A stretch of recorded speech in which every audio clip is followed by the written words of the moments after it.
ありえない。どうやって成し遂げたのだ。それほどの周囲をどうやって手に入れた。信じられない。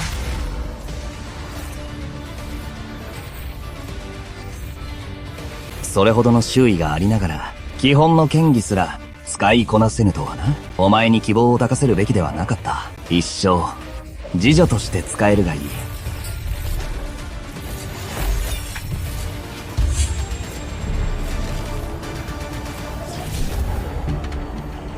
ジャク様。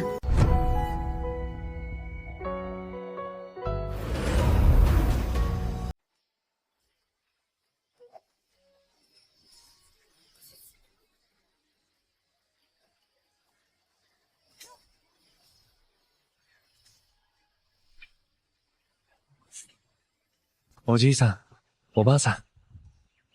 献身のおじいさんは、なぜあんなに補填石を切り続けているの？おやおや、坊や。それはもう随分と昔のことじゃ。かつて魔族が現世に侵攻した際、お前の献身のおじいさんは、軍に身を投じ、戦場を駆け巡り、幾多もの場を切り伏せた。だが、思いもよらぬことに、奴らが卑劣な報復を着て、彼の妻を亡き者にしたのじゃ。ジ煙、目を覚ましてくれ。これからの道は、我们一緒にで行かねばならぬ。ああ。彼は、自分を許せなかったのじゃ。そして、使いを立てた。我天生我团吃欺辱までは、いじたりとも、山をもとりもとな。あの補填石はな、天地の間で、最も仇者。もう30年以上も経つが、たとえ、三回やほしぼしを立つ力があろうとも、砕くことなどできはせぬ。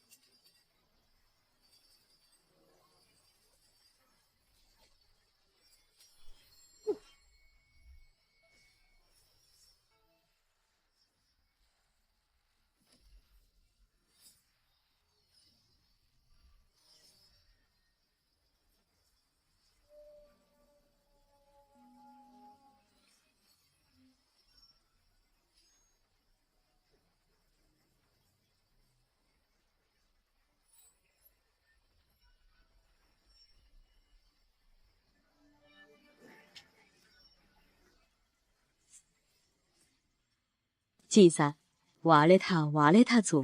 ついに割れた。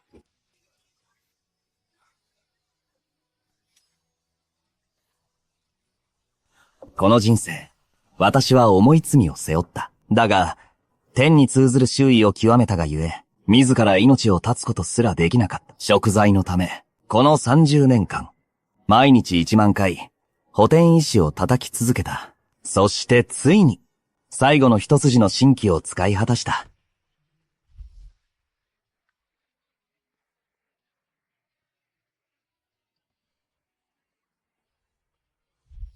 来世など、ないことを願う。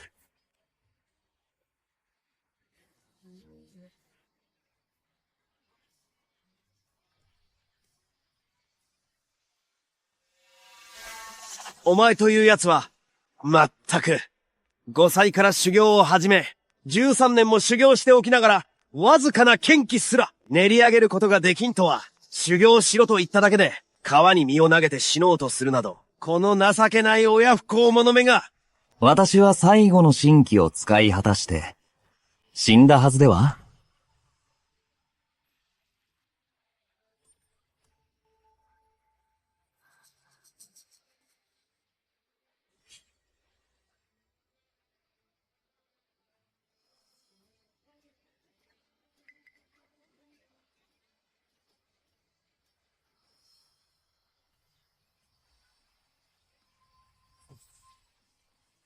まさか、転生したというのか。生きていたか。仮病でも使っていたのか。叩き直してやる。旦那さん、若様は目が覚めたばかりです。どうか、殴るのはおやめください。この体の父親か。16歳にもな、剣気すら練り上げられないとは。天よ、なぜ私をこんな出来損ないに転生させた？何の意味があるというのだ。が、こうしてかばってくれているのだぞ。今すぐ、表へ出て、剣術の修行をしてこい。これ以上剣気を練れぬようなら、お前との親子のヘリを切る。また剣なのか。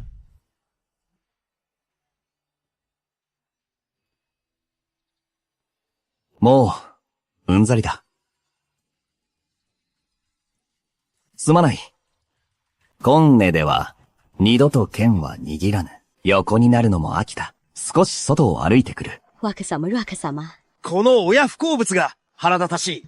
実にもどかしい。旦那さん、旦那さん、旦那さん。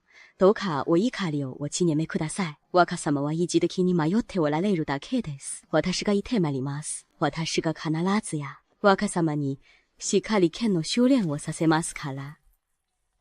苦笑の息子め。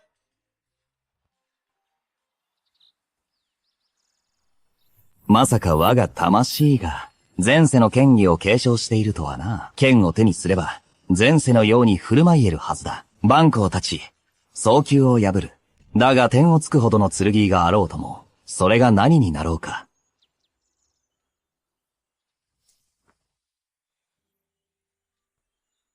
少剣、今はどんな時だと思っているの？剣の稽古もせずに、こんなところで、花を愛でている余裕があるのの。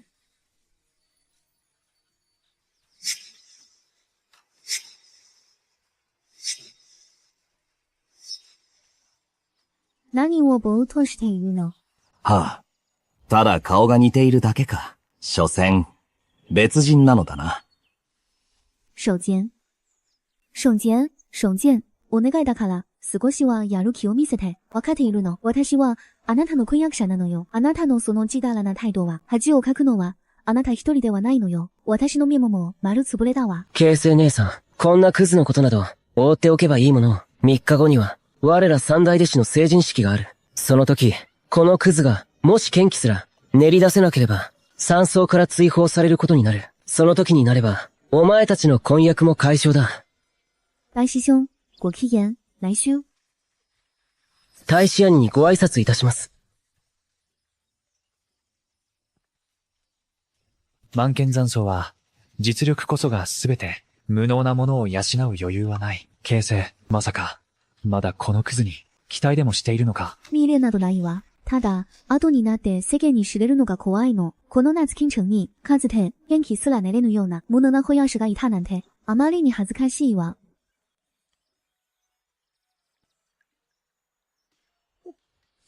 おい、この役立たずが、どこへ行くつもりだ？なんだ。大使兄を前にして、なぜ挨拶もせぬ？大使兄にご挨拶を、これでいいか。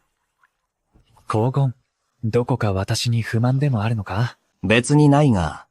高婚、どこが別にないだ。大使兄、よろしければ私が、この男を懲らしめてやりましょうか。その必要はない。素直に非を認めさえすれば、許してやったものを。高学本源氏の分際で、よくもこれほど言われたものだ。まあいい。俺は2つの生を経験した身だ。子供相手に本気になるつもりはない。大使兄、どうやって俺に謝らせるつもりだ？ひざまずけ、三度口頭しろ。大師兄、それは少しやりすぎでは。姉さん、なぜまだかばうんです？こんなクズのために口を出すなんて。九本原始ともあろうものが、剣気すら練り出せない異弱者に、突っかかるなんて、どういう風の吹き回しだ？何なんだ？まあ、わかったぞ。嫉妬してるんだな。そうか、なんて口の利き方だ。大使屋には九本原始だぞ。いずれは剣巫ことの域に達するお法だ。これほどのお方が、中洲の皇室であっても、国賓として扱われるのだぞ。そんな方が貴様に嫉妬するわけなかろう。忘れたわけではあるまいに、この山荘の主が誰なのかをな。正派万。万なわけあるか？正派そうだ。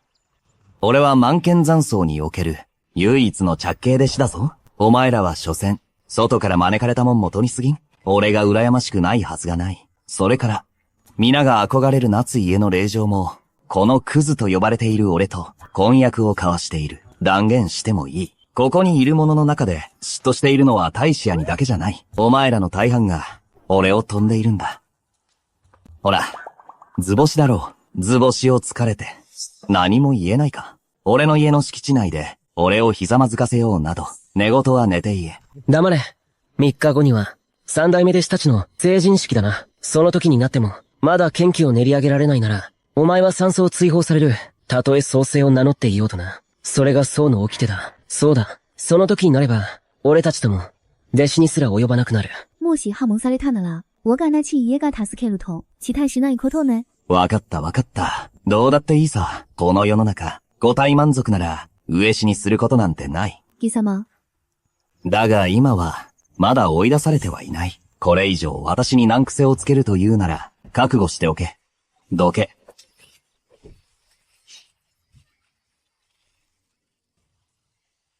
よう、大使兄。まさかその腹の虫が、収まらないからといって、私に手を出すつもりか？満剣山荘の早期では、外出する弟子は、常に金を携えねばならぬ。ならば、貴様の剣はどこだ？持ってきていない。この掟に背けば、いかなる罰を受けるべきか。そう気に据えた者は、壁並炭に浸かり、3日3晩、懲罰とする。この時期の壁並炭はな、相当冷えるぞ。こいつは前回、水に落ちて、溺れかけたからな。今回はどうかな。凍え死ぬのではないか。ああ、その通りだ。手、剑、早く大師に謝れ。貴様の、その美美たる修行では、3人も疲れば、死ぬか。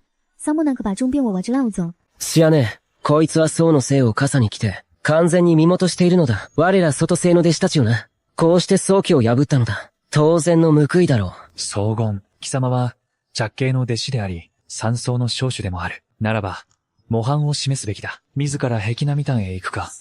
それとも、俺に放り込まれたいか。大使兄が聞いておられるのだぞ。私の選択は、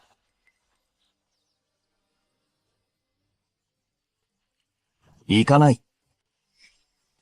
私の選択は、行かない。耳が聞こえるのか？大使兄の問いに、拒否という選択肢はない。寿剣、この地に及んで、まだ挑発を続ける気か。少主はかつて煽った。早期は等しく適用されると。内門、都門を問わず、着系であろうと、暴系であろうと、破れば、必ず罰すると、従わぬというのなら、力ずくで送ってやるまで、早期を執行する。待て。まだ何かあるのか？満剣山荘の弟子が木を帯びぬのは、確かに起きてに背く行為だ。だが、例外の条項があるはずだ。例外条項だと？聞いたこともないぞ。確かに例外はある。周囲が剣巫事の境地に達した者は、金を携える必要はない。剣巫事の境地だと、剣気すら練り上げられぬ。剣士ですら、内廃人の貴様に何の関係があるというのだ。お前は九本原始だ。あと一歩で、剣巫事の境地に到達できる。なら知っているはずだ。剣巫事の境地に至った木は、極めて重要な章があることを。言ってみろ。剣巫事の境地まで修行すれば、己の剣意を持て、剣と通じ合い、蜜ぎすること、それこそが、剣巫事の赤石だ。そしてこれこそが、今の俺がずっと、追い求めている目標だ。いいだろう？ならば今から、お前に見せてやろう。蜜とは何たるかをな。何事だ？なぜ急に感じるのだ？この凄まじい寒気を。俺も感じている。この肌寒さを、まさか、あいつが。そんなはずはない。ありえん。信じられない。まさかあいつが剣巫事だと。ありえないことだ。剣気すら満足に練り上げられないはずなのに。いや、たとえ剣宗であっても、ここまでの違和感はない。ありえない。絶対にありえん。まさか。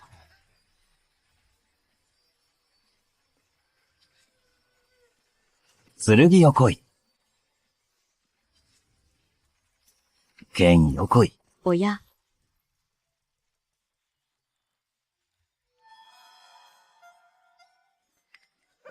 剣よ来い。若様、お剣です。少主様にご挨拶いたします。奇妙だな。先ほどの兄弟かつ、異質な見解が、なぜ不意に消えたのだ？オソフ様。この走行は堂々たる。一角を制する身だ。英語は、お前には心底失望したぞ。お前のような負がいないし、損は持っておらん。3日後、一人の剣仙が、我が満剣山、総へお越しになる。お前たちは必ずこの木をつかめ。もし金銭の仙境を悟ることができれば、将来剣巫ことや、下仙の境地へ至る上で、大いなる助けとなるだろう。少主にお尋ねします。どなたが来られるのですか？西方山の、漁師も貴船だ。精進するがよい。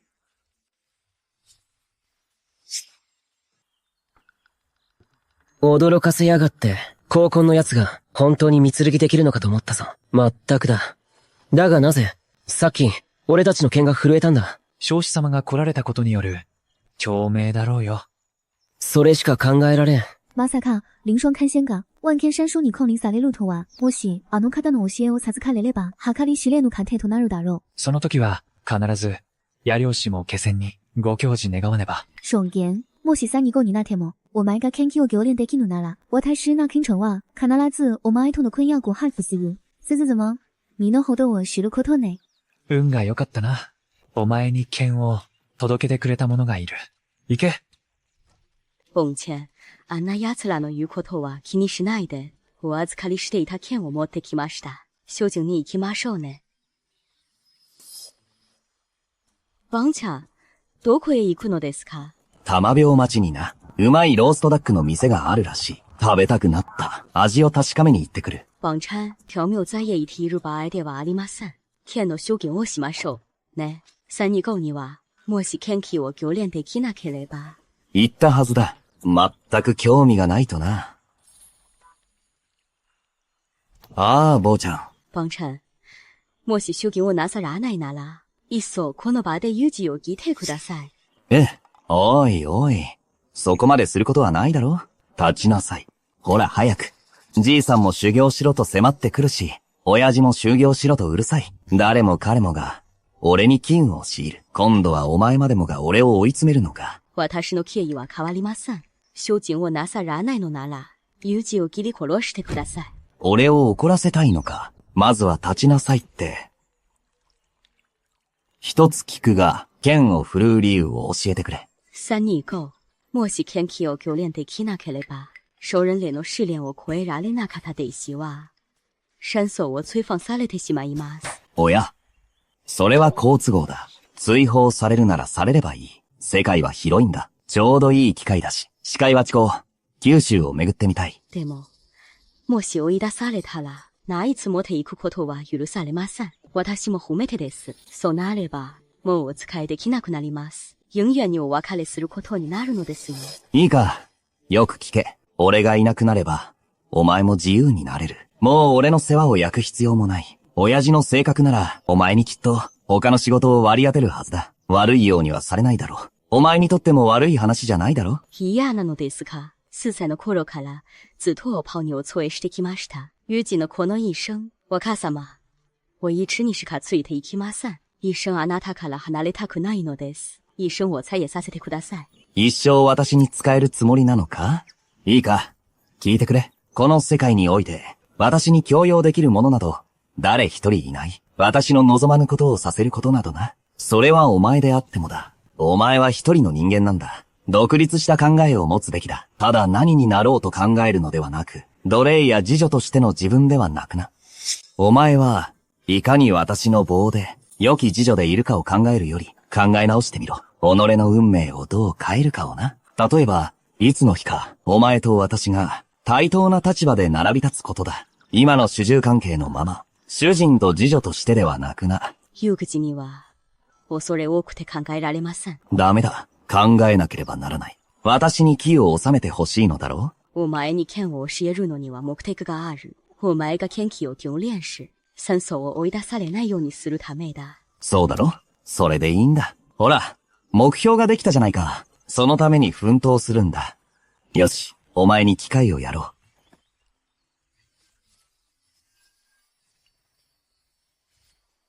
う。これは一体、若様、有口に何をなさったのですか？機縁を授けてやったのだ。いいか、3日後までに、この剣気を産後できたなら、お前に約束しよう。成人の儀の当日に、剣気を凝練して、試練を乗り越え、山荘に残ることをな。本当ですか？もちろんだ。私は一度言ったことは必ず守る。だが、厳しいことも言っておくぞ。もしサントールできなかったら、二度と口にするな。私に金運を収めろという話はな。その後は、私たちの縁はここまでだ。私は、天元を渡り歩く旅に出る。お前はそのママさんそうで、次女として暮らせ。どうだ？はい、若様、見ていてください。有口は、必ずや悟りを開いてみせます。3人以内に会得してみせます。励むがよい。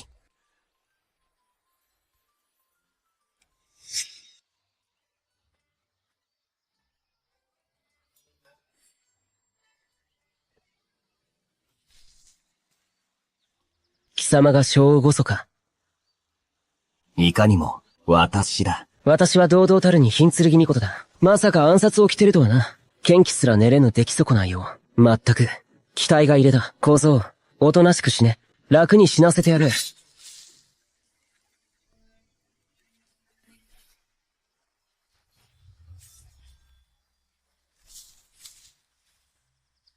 なぜこれほど強いのだ。やれ。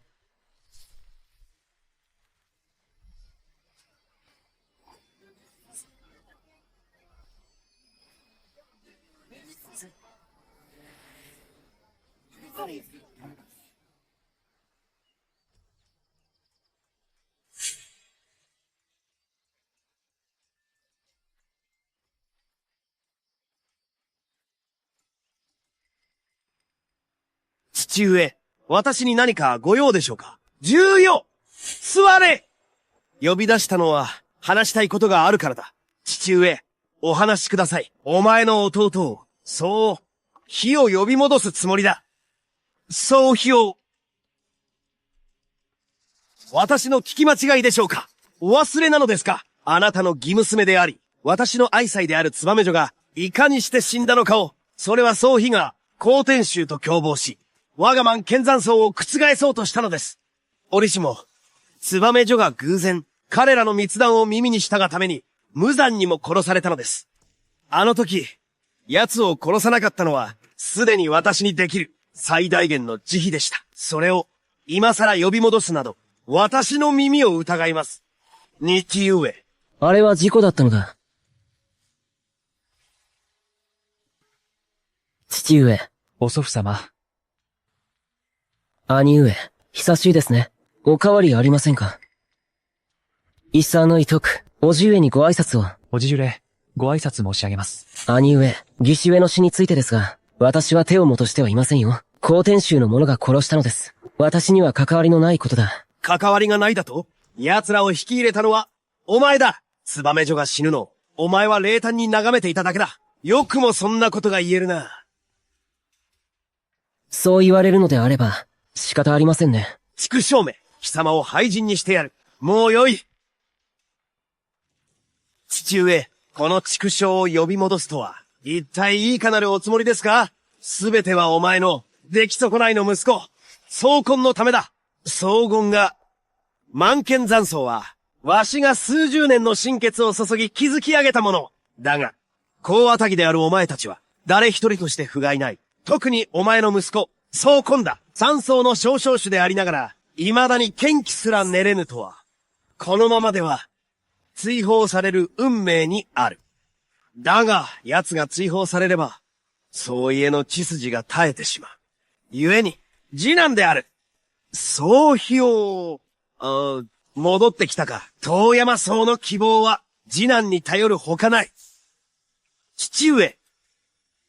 真剣にそうお考えなのですか？かつて彼を、山荘から追放した際、命を守るためと言い訳、されたのは、父上です。今になって呼び戻すのも、また父上なのですね。燕女王、休戦のもとで。浮かばれぬままにさせるおつもりか？父上。今や東山荘の第三世代の弟子たちは、皆各勢力から修行に送り込まれた者たち。彼らの心が永久に我々に忠実であるはずがない。山荘に後継者がいなければ反乱を招くことになる。故に、一時の過ちによって山荘の未来を断つわけにはいかんのだ。一時の過ちだと。かつてのツバメ、ジョの不慮の死は、源氏にとって大きな打撃だった。でなければあの子があんな。兄上。おいおはもう成人したのだろう。未だに剣気すら練り上げられていないとは、随分としつけがなっていないようだ。父上の苦労を台無しにしよって。祖父上、私の現在の修行は、すでに九本原始の頂に達しております。何事もなければ、近いうちに必ず八剣尊の位にいたり、清修全土において最年少の剣尊となるでしょう。まさか半歩剣見ことの域に。まさに我が宗公の幸いなり。十字よ、決めたぞ。次男である、総皮膚氏の帰還を特別に許し、族父に再び加えることにする。この件はひとまず内密にせよ。3日後、第3世代の弟子の聖人霊にて、孫の僧、圧倒してくれるはずだ。各勢力から来たしてどもうな。感謝いたします。祖父上。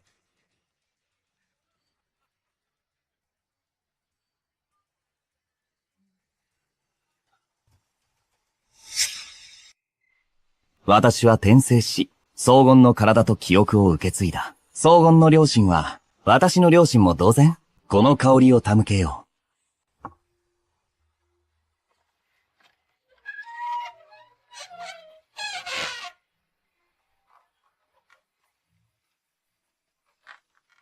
息子よ、どうして戻ってきた。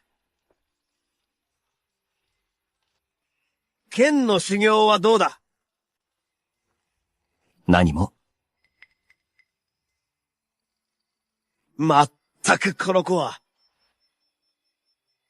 修行など、もう良い。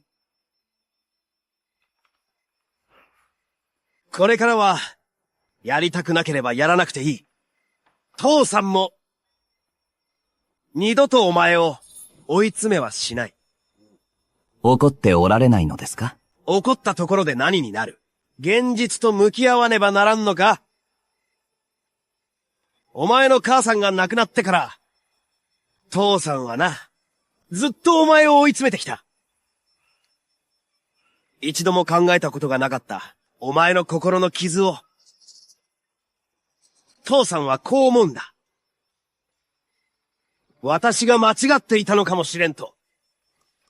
もしあの時もっと時間を割いて、物見雄山にでも連れて行っていれば、もしかしたら今頃、お前は立派な剣物になれていたかもしれん。そうかもしれないな。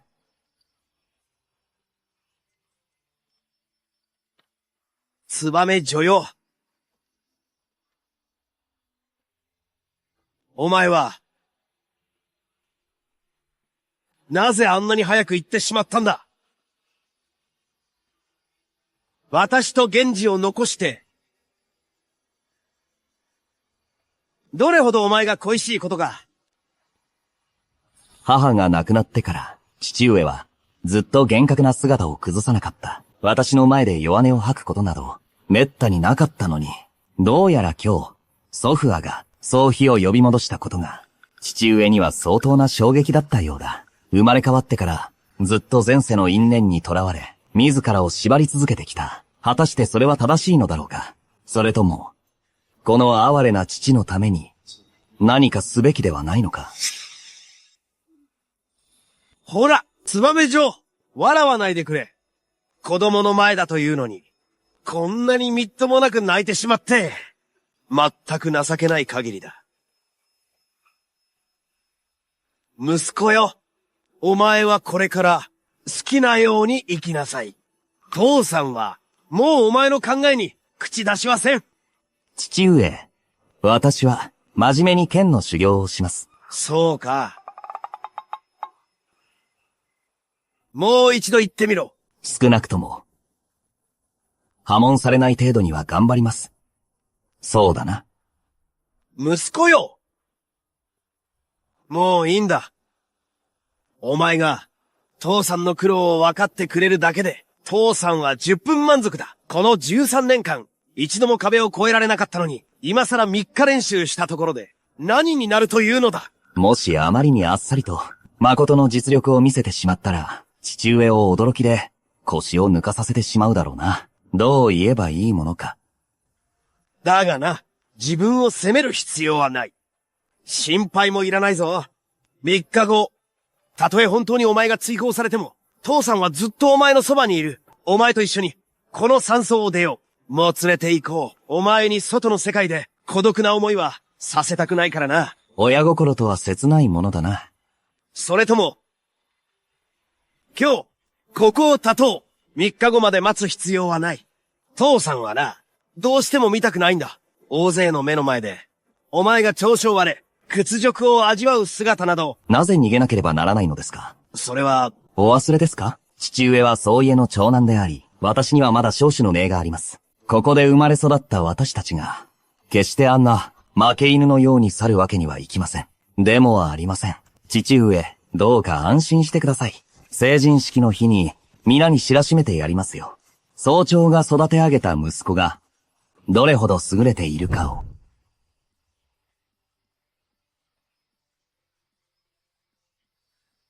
息子よ。お前にそう言ってもらえて、父さんは死んでも本望だ。成人式の後、何が起ころうとも、父さんはお前と共に、身体を共にする。はい。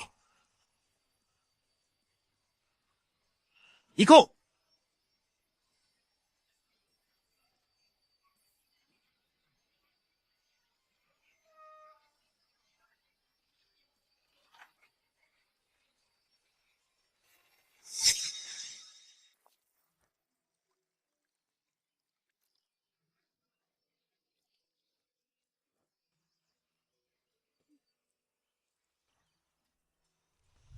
お前は一人の人間だ。独立した考えを持つべきだ。奴隷や侍女として、どう振る舞うかばかり考えるな。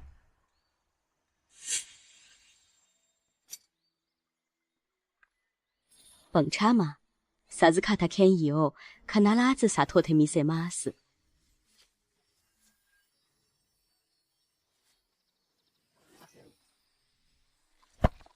あら、じゃない。剣なんか持って何してるの？何もしていません。もしかして、影の修行のつもり？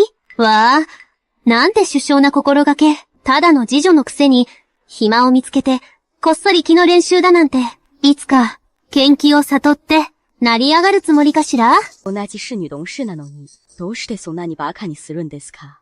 自分の身分が分かっているなら、笑わせるような真似は、よしてちょうだい。何をするんですか？こっちへよこしなさい。何をするんです？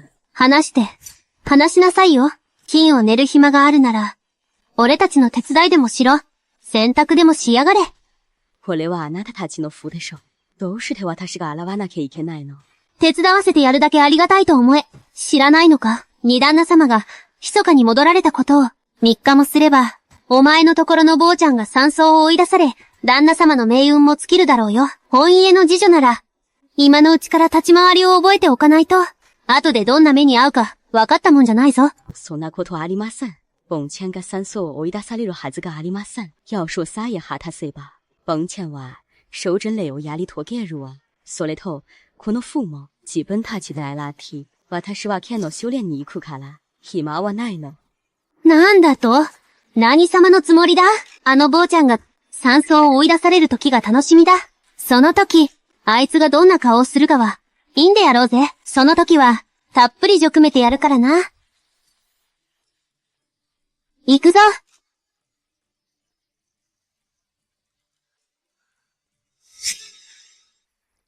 お母様、お願いしたいことがあるのです。娘よ、何を水臭いことを言っているの？欲しいものがあれば、何でも言いなさい。凌霜剣仙がかつて、な家に恩を返すために、果子子の権威をしつ、那一夜に残したと聞きました。母さん、その権威を私にいただけませんか？あなたは那ち家、唯一の後取りだもの。その権威は、もともとあなたに与えるつもりだったわ。では、今すぐ、いただけないでしょうか？いけない。この権威は、極めて貴重なものよ。将来、あなたが、剣尊の上地へと突破する際に、大きな助けとなるはずですが、あなたはまだ、六品剣士、剣尊の上地へ至るには、まだほんと遠いわ。なぜ今、その権威が必要なの？証言に渡したいのです。何と言ったの？手下に与えたいので、彼がこの権威を悟ることができれば、必ず権威を留恋し、権者になれるはずです。馬鹿げたことを、この権威は、極めて貴重なもの。万金にも台が太奇好なのよ。それを、不怪上に渡すなど、断じて許しません。決して認めないわ。ですが、賞金は私の婚約者なのです。もし、彼が権威を留恋できなければ、将来、ない家が物笑いの種になってしまいます。婚約者ですって、まだ夫になったわけではないわ。ちょうどいいわ。私も覚悟を決めました。3日後、万天山手の生人礼のせいで、皆の前で先行しなさい。賞金との婚約を解消すると、天元に知らしめるので、我がなち。家は、元気すら、定書できぬような、害人を婿になど迎えません。ですが、お母様、婚約の際に回した式言を、もし違えば、お母様が、反視を受けてしまいます。あの婚約は私と、劉燕如が交わしたもの。燕如が家を去ってから、もう長い年月が流れたわ。誓言の医療など、地区に衰えているわ。その分、この数年で、私の婚礼も大幅に増したのだから、これ式の契約の反動、私を傷つけられるものか。さっき戦争の中で、見えにいたじゃない。もし3日後、賞金が証人是你合格できなければ、あなたは宣言して、婚約を解消するって、もう母さんが代わりにやってあげたのに、どうしてそんなに不機嫌なの？まさかあなた、あの無能を好きになったの？わかりません。ただ物心ついた時から、彼は私の婚約者だったんです。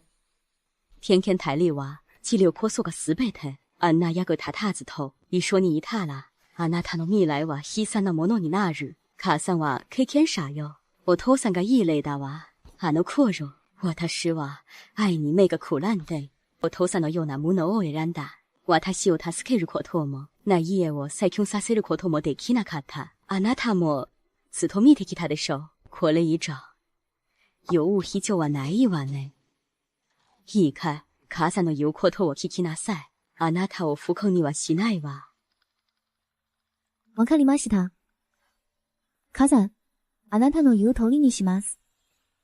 あの高婚は、何様のつもりだ。大使庵に二府警を働くとは。少子が突然現れなければ、あいつをさっさと、壁なみたんに放り込んで、じっくり冷やしてやったのに。そうだろ？その通りだ。幸い。あの荘厳も、3日後には、山荘を追い出される。そうなれば、目障りな奴もいなくなる。違いない。大使庵に教えてください。成人式の後で、あなたが、次期長子に抜擢されるのでは？大使兄は類稀な際、能の持ち主だ。若くしていく本原神になられた、剣宗で大使兄の他に、誰が少子を告げると言うんだ。間違いなく、大使兄ですよ。だが、聞いた話では、少子が密かに2人を連れ帰ったとか、糞家の者たちだそうだ。ああ、俺も聞いたぞ。そう、かなりしいらしい。これほど努力しても、結局8筋には勝てないのか？よせ、そんな話はするな。山荘に戻るぞ。大使兄、剣技のご指導をお願いします。お前たちは先に行ってろ。では、お先に失礼します。費用、どの賢章が返せぬというのだ。こんな夜更けに教えをこうとはな。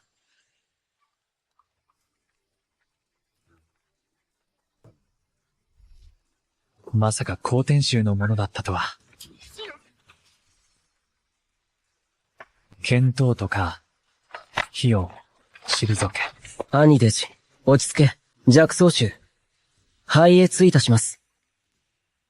お前が、貴様、高天衆の将主だったのか。高天衆は、我が満剣山荘にとって最大の宿敵だぞ。お前、高天衆は、我が満剣山荘にとって最大の宿敵だぞ。お前たちの出る幕ではない。元彼。すまない。兄弟子、ずっと騙していた。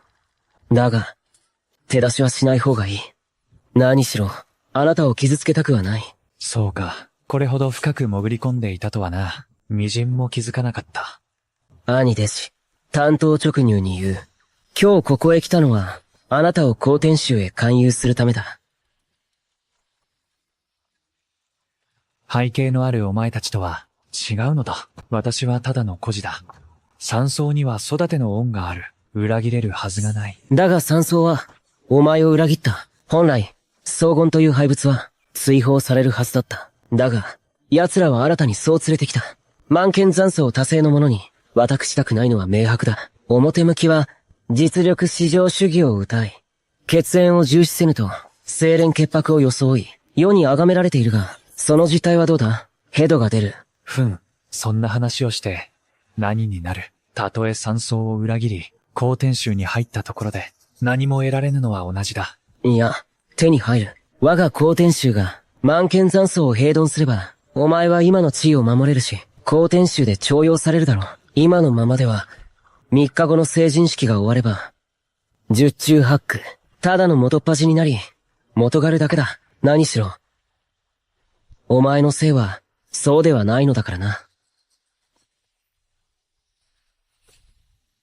これは我が高天宗の、高天汽船が残した見解だ。これでお前も突破できるはずだ。剣巫女との境地へとな。もし成人式で邪魔をする者がいれば、消してしまえばいい。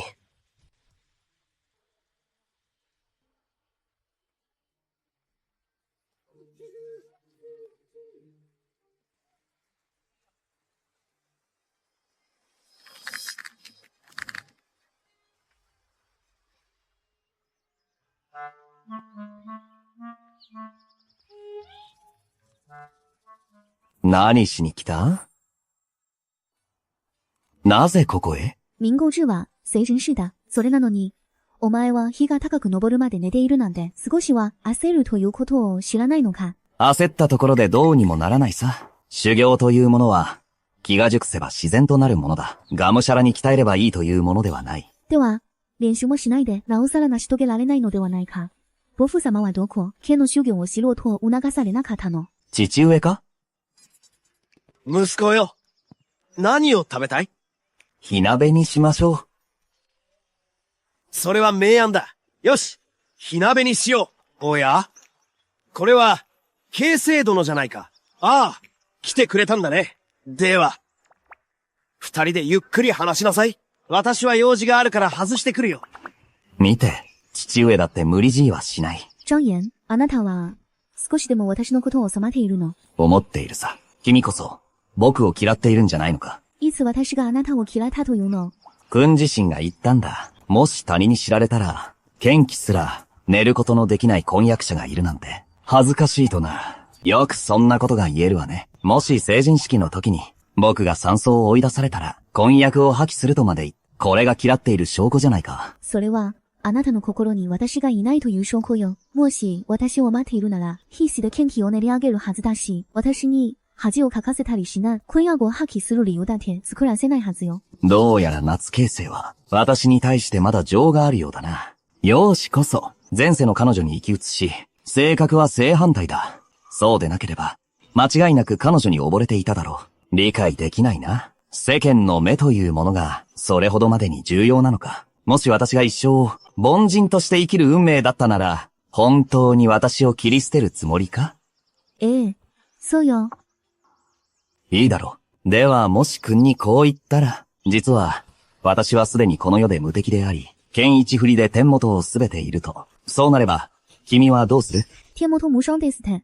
張言、自分が何を言っているか分かっているの？私はただ、剣気を練り上げて、私に追いつけるよう努力してほしいだけ。あなたが、誰にも馬鹿にされなくなれば、私は、それだけで満足なのよ。君が気にしているのは、君自身のちっぽけなプライドだけだ。僕の尊厳を考えたことがあるのか？君は他の連中と一緒に、僕を侮辱しているんだ。私をせせら笑っていたとき、俺の気持ちを考えたことがあるのか？ああ、そうだ。なら、逆に聞かせてもらおう。君には、俺を満足させる何がある？まさか、この夏ケンチェンと結婚できるということが、張銀。あなたにとってまだ満足だと思えないの？君は夏家の令嬢だ。若くしてその治む。すでに地品騎士の域に達している。容姿も端麗だ。男なら組と結婚できれば、夢に見るほど喜ぶだろうな。わかっているならいいわ。それが君の最大の問題だ。君はいつも自分を高い棚に上げている。俺の治む低いからといって、美を売り、機嫌を取り、すがりつくべきだとでも分かっていないのか。二人の間で最も重要なのは感情であるべきだ。思いとは互いにあるものだ。庄言、もし三姨太太もまだ、元気を練ることができなければ、私、那金城は必ず離縁します。庄言、お願い。だから以上見せて、忘れないで。私は、あなたの婚約者なのよ。そんなに知道了では、恥をかくのは、あなた一人じゃない。私の面目も、丸つぶれよ。特に用がないなら、もう帰ってくれ。準備があるんだ。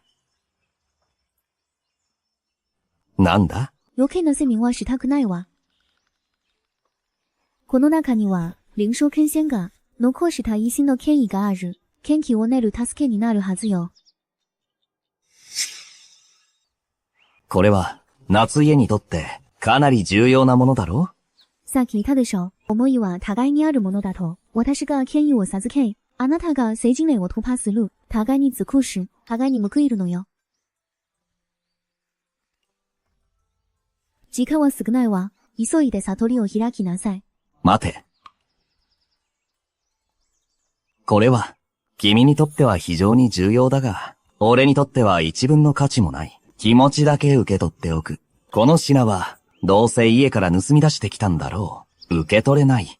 礼を言う。あなた、本当に、私と一緒にいたくないの？成人礼の時、どうすべきかは分かっている。成人礼が終われば、君との間に、必ず決着をつけてやる。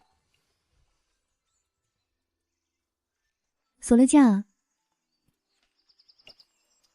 もし俺が牙を隠したままなら、身内が苦難に遭うのは避けられぬ。我が和高棚が天を驚かせば、揺るがしてしまうのではないか。この世界の根幹を、私はこの世界の人間ではない。この力を使って、彼らに影響を与えても良いものか。両立は難しいものだ。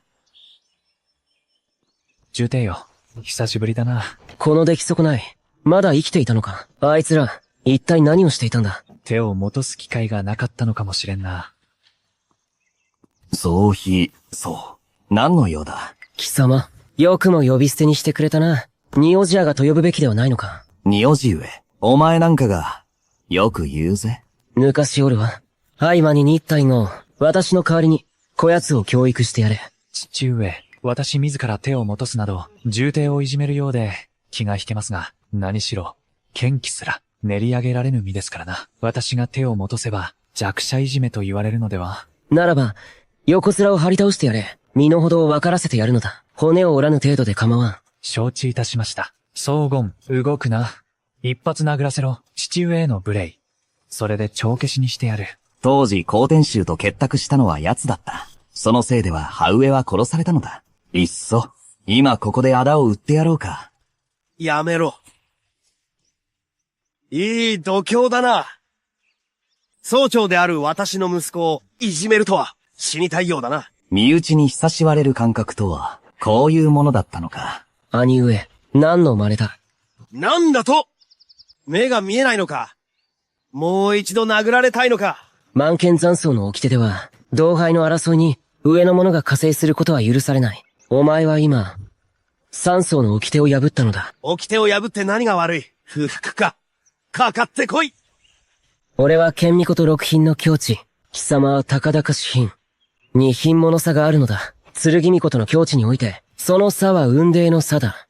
俺に勝てると思っているのか？勝てるかどうかは、やってみなければわからん。子供の頃のお前の才能は認めてやろう。だが、実戦となれば、俺様がお前に負けるはずがない。だが、実戦となれば、俺様がお前に負けるはずがない。兄貴、いい度胸だ。今はまだ、貴様らを相手にするつもりはない。なぜなら、まだ山荘から追い出されていないからな。言っておくが、我らが山荘を追われることはない。それに、源氏は必ず聖人霊を突破する。あいつが突破だと。たとえ謙信が降臨して、2日間のうちに剣気を練ることに成功したとしても、それで安泰だと、この山荘に居座れると思っているのか。どういう意味だ？あさってだ。親父どの神名の前で、お少々主に据えるのだ。少々主は、まだ少主ではないだろう。源氏だって。今はまだ少々主だが。だがな、それもただの肩書きに過ぎん。何の意味も持たなくなる。お少々子に据えるだけでなく、親父殿は少子の座を、この私に譲るつもりだ。お前に譲るだと？そんなバカな。親父との母地金剣命のまま、長年足踏みしていた。だがこれより、閉館して九本を目指すのだ。家には、一日たりとも主が欠かせん。だからだ。なるほどな。わかればいい。兄上、私を困らせないでくれ。あの日、私は身内に手出しはしなかった。だが次は、そうはいかないぞ。貴様。よくも。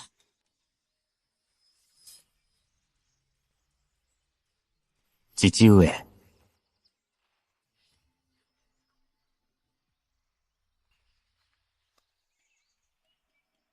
鬱憤がたまり、経脈が滞っています。息子よ。父上。大丈夫だ。父さんが不甲斐ないばかりに、すまない。我らは、やはり、山荘を去るしかなさそうだ。そう東欧州になれば、我ら親子の居場所はここにはなくなる。奴が少主になれば、居心地が悪くなるというのなら、ならせないまでのこと。息子よ。一体どうするつもりだ？すぐにわかりますよ。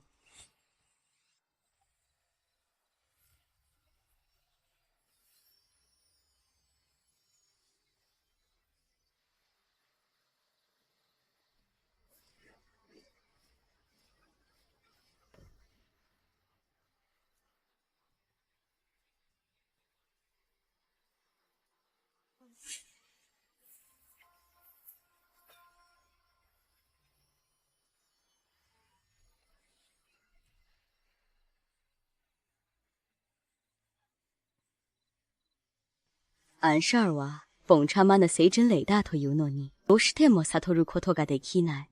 この権威を。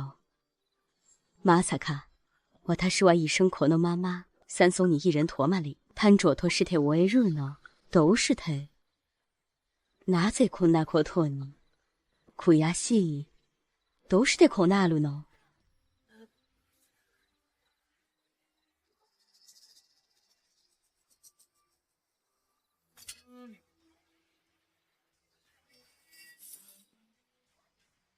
まさか、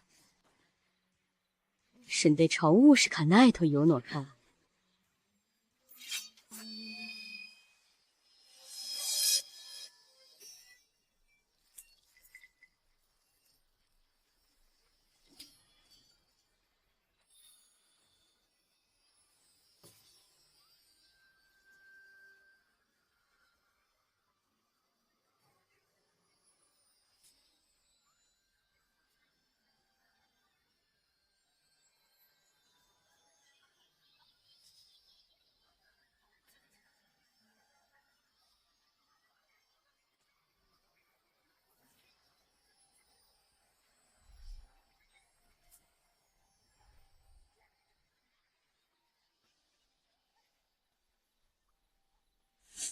若い深藏で、なぜこれほどまでに、自ら命を全うするのか。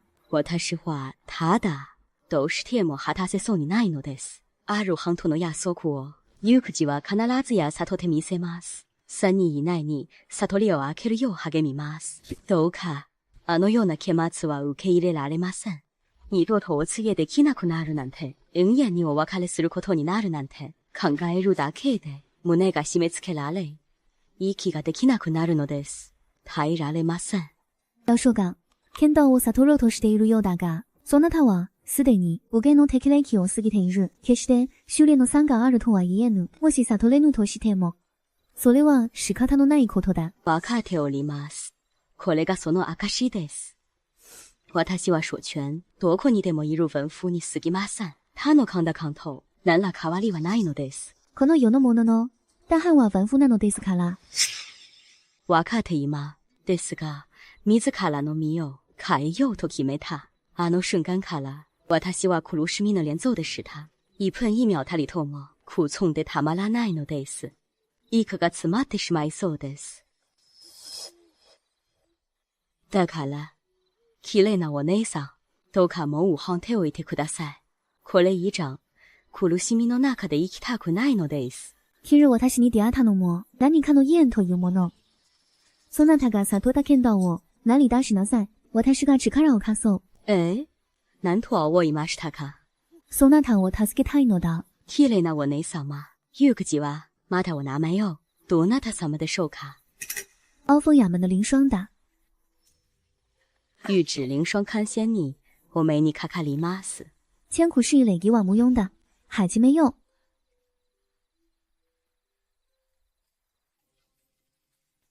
さあ、そなたが里で見到我、哪里出しなさい。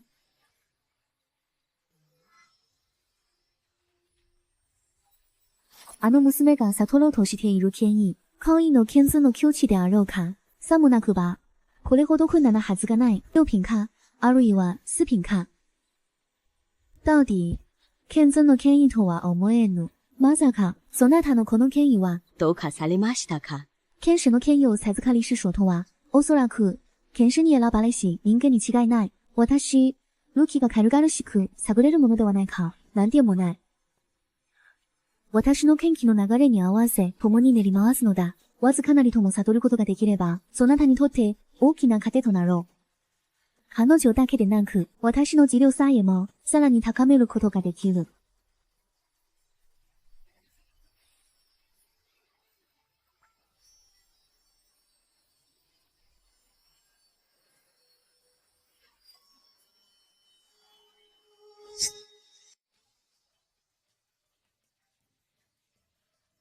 この権威は、まさか、私を、二星剣仙から四品まで突破させるとは、信じられん。成長の速度なら、最低でも2秒年はかかるはずだったのに。ならば、この権威の書は、どれほどの強さなのだ。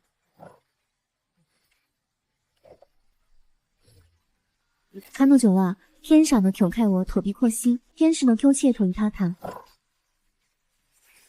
また境界を越えた、瞬く間に、天使から剣尊へと登り詰めた。それだけではない。まだ上がっている。まさか、直接、空仙の攻撃を狙おうというのか。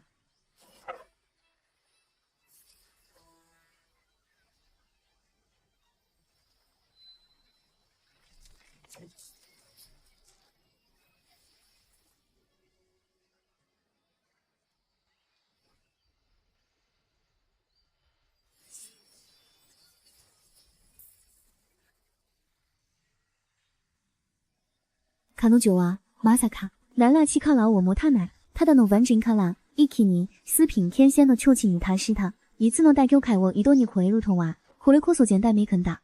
強さとは、このような感覚、心境なのか。あなたが今体験したのは、まだ、上の口、最上の康夫来卡です。この先さらに強力な九天来動、寂滅来劫、そして乾坤天来劫が来るはずです。これら4つの来会は、剣仙の境地における戦士の試練。進むほどに強大になります。伝え聞くところでは、剣仙のハワジ知覚が、この4つの来会を超えられません。故に剣仙は極めて稀なのです。雷改大頭、この雲一つない一塊行に、雷劫などどこにある？確かに、しかし、あまりにも奇妙です。お前のために3つの雷号を防いでやれてよかった。どうやら無事に悟りを開いたようだな。おめでとう。盖はをしたと聞きました。見せてごらん。なんとひどい。盖我なんだ。わちゃま、これは、あなたのために用意した薬です。前言いたくありません。医者が、この薬を飲めば良くなると言っていました。若様、そんなに無調で出てきて、どうしたのですか？若様、どうしてこんなところで眠っているのですか？外は、こんなに冷えるというのに、早く中に入って、守着にしましょう。いてしまったか。明日は私が、この世界で迎える成人式だ。少し楽しみだな。理にかなわぬ。天がしていたのかもしれぬ。この数年、私がどれほど苦難を味わってきたかを、故に、私を慈しんでくれたのだろう。そうとしか考えられません。おめでとうございます。主意。仙人の列に加わるとは。出人的難題。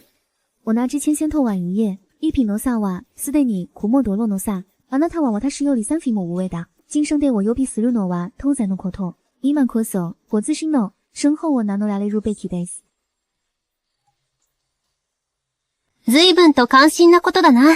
次女の分際で、暇を見つけては隠れて、金の稽古とはな、いつか、剣気を悟って、成り上がろうというのか。何をするの？何をするんだ？話してよ。剣を振る暇があるなら、私たちの、選択でもしろ。大房の次女として、今のうちに学んでおかないと、将来どれほど惨めな思いをするか。稽古に行きます。何様のつもりだ。いい気になるよって。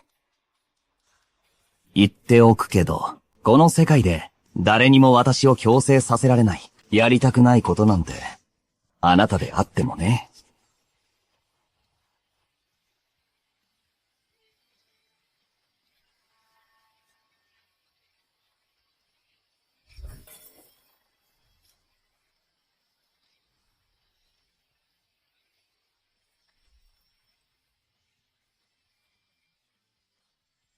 申浩は、泽情、いかがでしょうか？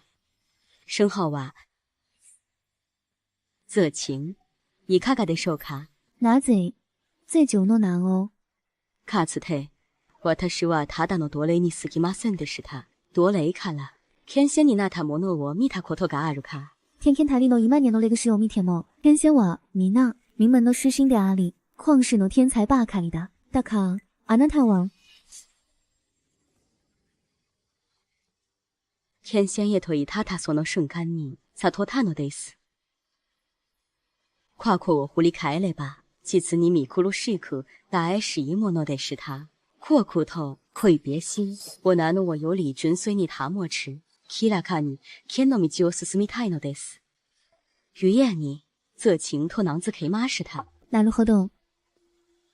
過去を探知聞いてこそ、さらなる高みへ至れるというもの。ところで、泽情剣仙、一つ、聞きたいことがある。なんでしょう。あなたが悟ったあの剣意だが、一体どこから来たものだ？一気に、七品剣仙を探偵させるほどの剣意、その實は、どれほど強大な力を持っているのか。はい。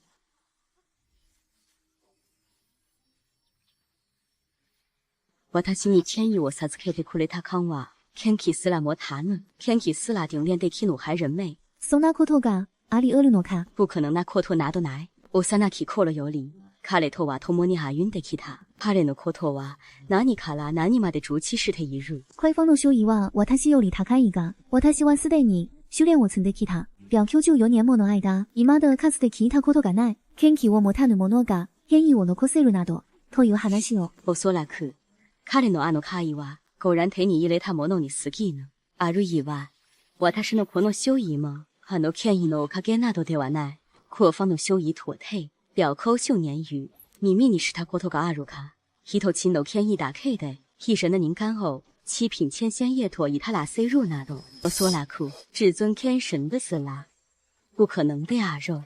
確かに、前代未聞だ。史書にも、記されたことは一度もない。こいつは誰だ？どこでそんな立派な服を？控えよ。装人的过射心摸你、起压4个狐狸入呢。早く手を離せ。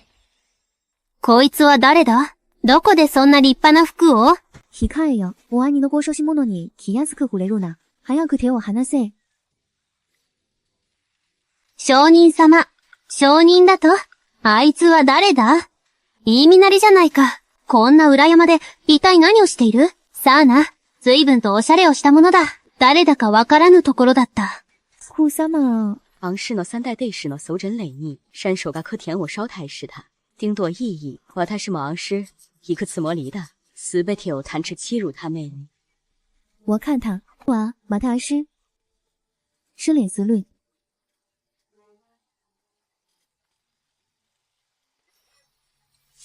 一体、何が起きた？わかりません。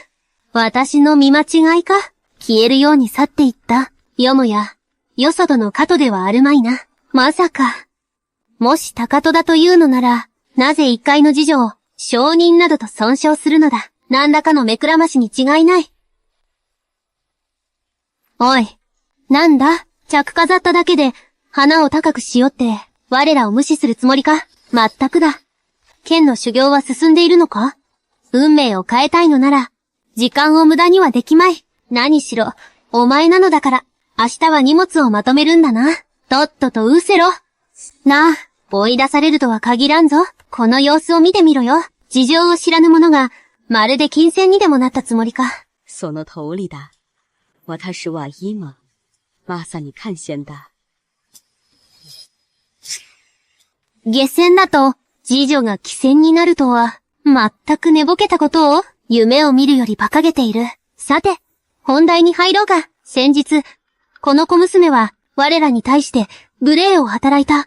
山荘を追い出されたら、機会がなくなるからな。痛い目を見せてやる。そうですね。急ぎましょう。この好機を逃す手はありません。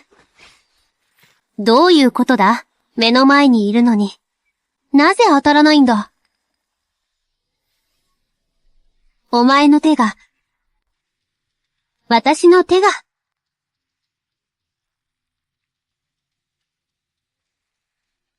私の手が、本来なら殺すつもりはなかった。お前らのような花虫と思うな。だがあまりに私を、不快にさせた。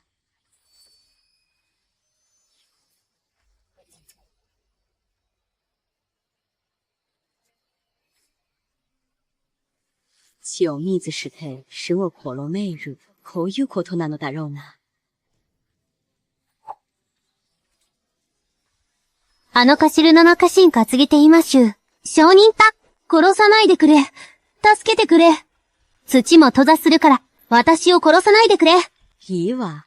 私は、あなたを許すわ。もう失せなさい。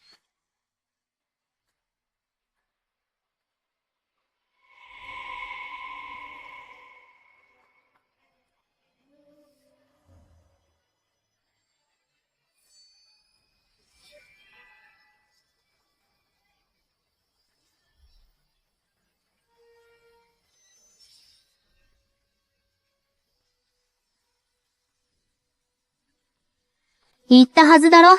許してくれると。ええ。私は許したわ。だが、人を殺める感かというのは、既に爽快だわ。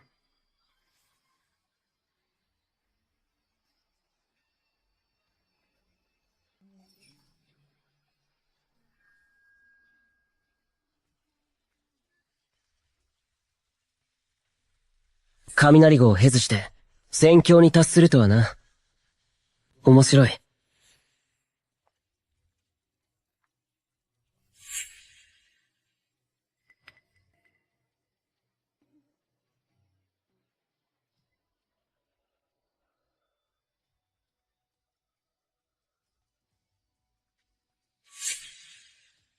形成。大師兄、形成何を待っているんだ。手巾はまだ来ていません。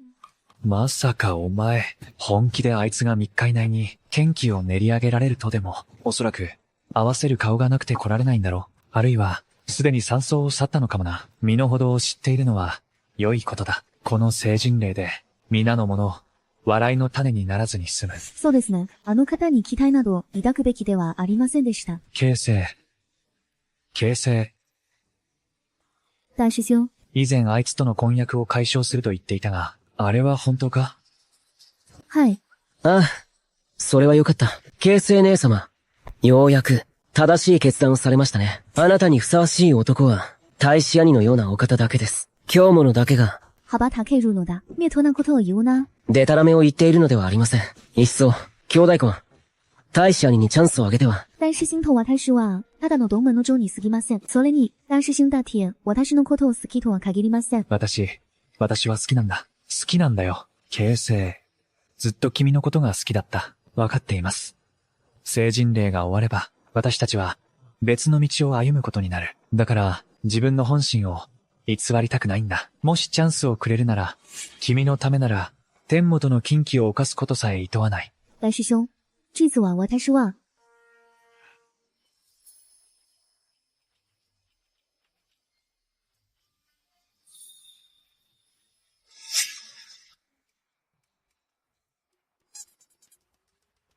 何をじろじろ見ているんだ。証言。よくも抜け抜けと来られたものだな。随分な言い草だな。お前が来られるなら、俺が来られない道理はないだろお前、それもそうか。お前の評判など、これ以上落ちようがないからな。たとえ恥をかいたとしても、痛くも噛むくもないだろう。そんな言い方をされると、俺も気分が悪いな。気分を害して、一体何ができる？別に何もしないが。どうせお前は、口先だけで、異性がいいだけだ。形成、彼と婚約を破棄するのではなかったのか。本人が来たんだ。さっさと離縁してしまえ。てっきり来ないものだと思っていた。約束しただろう。必ず来ると。成人礼の時に、どうすべきか分かっている？成人礼が終わったら、君との間に、必ずけじめをつける。形成、何を躊躇しているんだ？大師兄，これは私と商議の問題で、やはり、熟人里の後にしましょう。お前、わかった。ならもう少し待ってやる。三大弟子は全員、演舞場へ集まれ。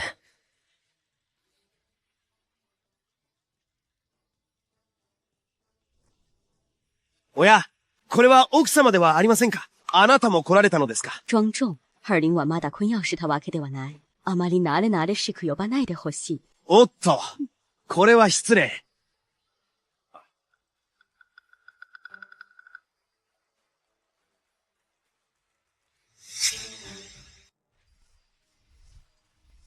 まさか、また補填医師か。補填医師は、世にも稀な宝物だぞ。それをまただと？お前、まさか見たことがあるのか？俺、またなんて言ったか？言ったぞ。それどころか、はっきりと、そのものの名を口にしたではないか。思うに、ここにいる弟子たちのうち、これを見た者はほとんどいまい。貴様、イカ様をしたのか？ならば私の記憶違いか？弟子たちは愚か。私ですら、一度しか見たことがない。この石は、おそらく西方山にある、漁師も気仙の持ち物だ。これが世に現れるのは初めてだ。証言のようなクズが、いつ見たというのだ。まさか、彼は西方山に登ったのか？いや、ありえん。奴の修練度では、半分も登らぬうちに窒息して死ぬはずだ。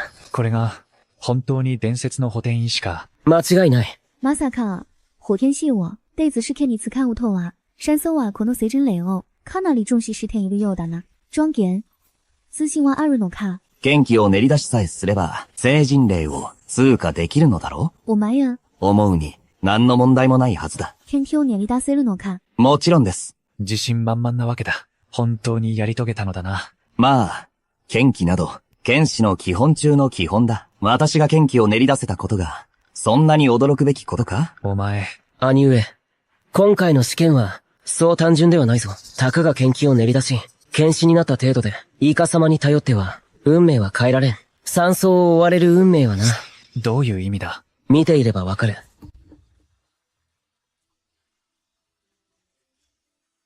これは青蘭峰の補填医師である。漁師も、剣仙より拝借した。本日、漁師も剣仙をお招きし、わがまん剣山荘に花を添えていただく。漁師も、剣仙にご挨拶を。漁師も貴仙にご挨拶を。まさか林霜天仙が、これほどの美人だったとは。形成、たとえ彼女が美しくとも、私の心では、君に及ばない。私が、林霜天仙と比べられるはずがない。もちろんだ。形成、そう謙遜しなくていい。おい、ちょっと待て。兄上、夏慶生はまだ俺の婚約者だ。俺の目の前で口説くとは、聞こえないとでも思ったか？皆の者、面を上げよ。很是中期，万天山手の招きに応じ、火天社山から直参した。モンモトショウたちの試練に騙される。この火天社は、この世で最も仇者である。他に並ぶものはない。剣の道とは、困難を切り解くことが肝要だ。故に、この火天石こそが、我ら剣を殺す者にとって、最初手など他天となるのだ。実に良い。だが、この火天一系の剣楼三は、この私ですら、生涯で一度たりとも。剣和一つのことなんだ。それゆえ、弟子たちは心せよ。決して身の程を超えず、証言に跳ね返されぬよう、本間天道にならぬようにな。気仙様、どうぞ、お座りください。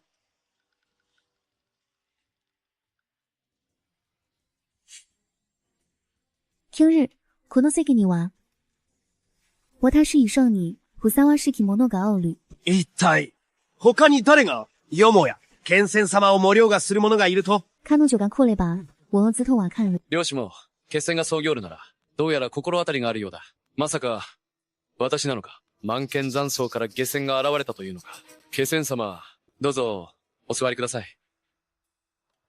なぜかミサが空いているのだ。あの漁師も貴船ですら、上座に座る資格がないというのか。まだ他にカカトがいるのか。満剣残草はまだ呼び寄せられるのか。二人目もの気仙を慣例に、この装甲の面目はいつからこれほど広くなったのだ。だが、好都合ではないか。今日の計画は、目撃者が多いほど、望ましい。補填石は、七色の輝きを秘めている。赤、橙、黄、緑、青、藍、紫。最もとくらいは赤。最上位は紫だ。弟子一同、全身の研究を練り上げ、補填石を切るのだ。補填石を切れ。少主、正気ですか？この補填石を切るなど不可能です。気仙ならいざ知らず、たとえ謙信が降臨したとしても、切り裂くことなど到底できぬはず。さよ、断じて不可能です。夏家の当主、そういう意味ではない。斬撃を加えた際、補填石を共鳴させ、赤い状の光を放つことができれば、成人例合格とみなす。合格したもので、省内に残ることを望むなら、実力に応じた職務を与える。家族の元へ戻るとしても、自らの歩む剣道において、大きな功績となろう。頂点が、前へ。皆様方、この頂点が、二品剣しなり、七色のうち、少なくとも緑の光くらいは、放ってみせよう。補填石を、いざ参る。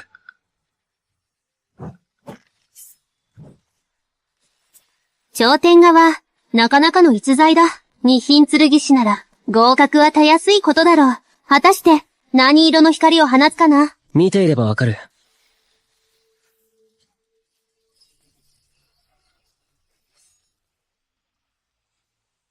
そんな、バカな。二品剣士のこの私が、補填石をわずかも揺るがせぬとは。二品剣士ですら、補填石に光を放たせることができぬのか。高根、剣気を練り始めたばかりの、一品剣物に過ぎぬお前が、どうやって合格するというのだ。言ったはずだ。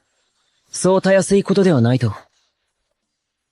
天が高志向に味方しているものと思っていたが、まさか、ただ与えられただけとはな。ほんの小さな希望な。だが、そのちっぽけな希望も、何の意味も持たぬ。補填性を輝かせようなど、高賀に品剣士の分際では、到底、力不足だ。もっとも、並外れた天賦の才を持つ者は別だがな。少しは心配したらどうだ？ならば、後で俺の力を見せてやろう。我が満剣残草は、実力こそが全て、門も党の一人一人が、剣山を積み、極地を目指しておる。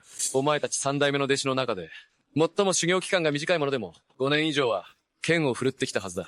もし、今回の成人例を突破できねば、それはすなわち、お前たちの剣の道が、ここで終わるということを意味する。元へ運び、傷の手当てをさせよう。二品剣士の者ですら、反動で命を落としかけている。七品剣者の俺なんかが行けば、死にに行くようなものじゃないか。やはり、俺にこの道は向いていない。弟子、山荘の期待に応えられず、熱いご恩に感謝いたします。弟子、山荘の期待に応えられず、熱いご恩に感謝いたします。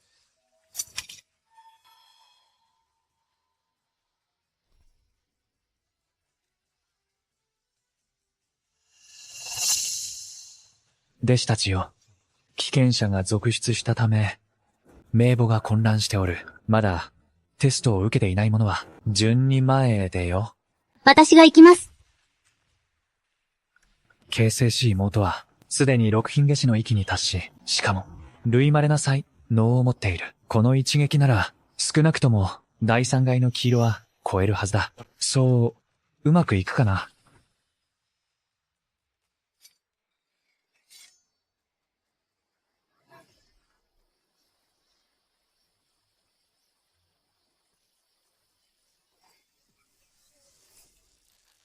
これほどまで困難だとは。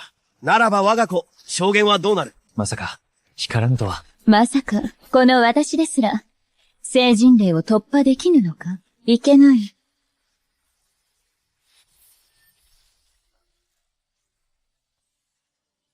わずかに赤色か。形成。何をやっておる？赤は最低ランクの色だぞ。赤い色より上の輝きを放たねば、試験を突破したことにはならんのだ。形成。何を躊躇している？どうやら、予定より早いが、あれを使うしかない。漁師も剣仙から授かった。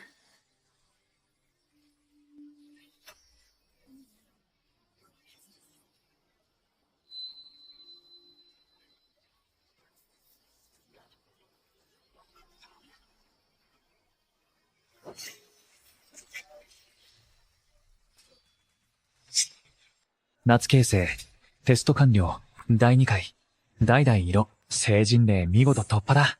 おめでとう。今日、この時より、天剣大陸において、お前の名は、広く知れ渡ることだろう。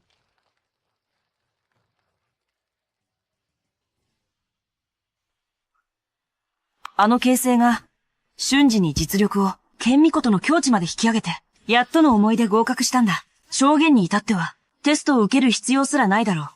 それは、小獣。忠告しておくが、娘をあんなクズに、嫁がせるつもりはないわ。糞をわきまえることね。清しくこの婚約を。吐きなさい。まあ、奥様、それはとりあえず、待とうではないか。源氏の測定が終わるまで、それからでも遅くはあるまい。いいわ。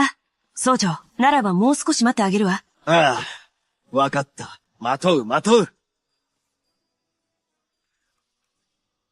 我が息子よ。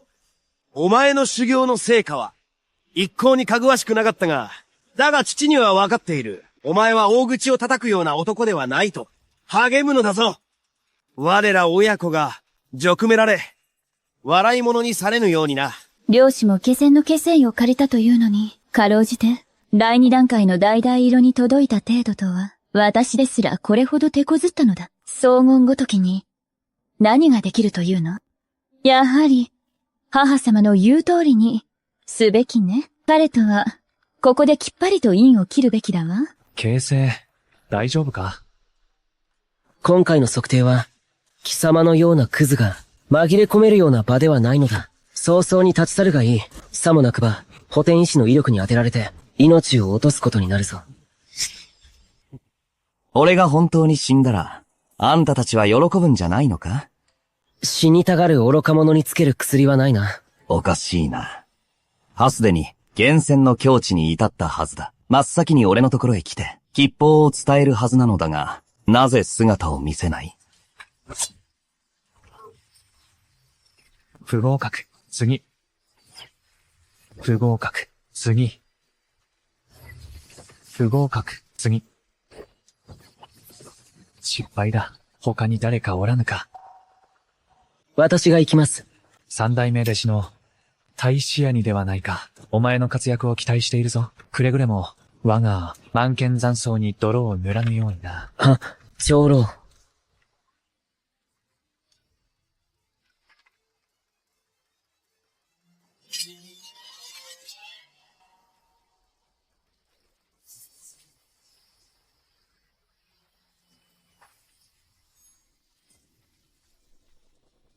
いきなり橙色を出すとは、これだけで、私よりはるかに上だわ。さすがは大使兄だ。なぜだ？なぜこんなことに？私は確かに悟ったはず。後天貴仙の権威を、完全に剣巫の境地に至ったというのに、なぜ補填医師の色は、ここで止まってしまうのだ。第2段階の、代々色で、成人式の合格。おめでとう。お前はもう、正式に万剣残草の一員となるか、あるいは元山氏。世に出て腕を試すのもよい。だが忘れるな。万剣残草の教えを。タニアを、承知いたしました。次は、俺の番だ。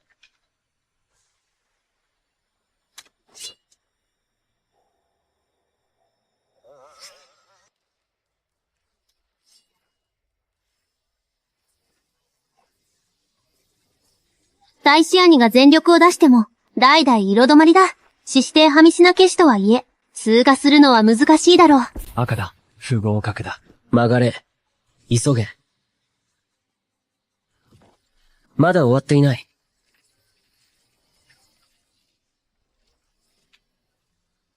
黄色の第3段階だ。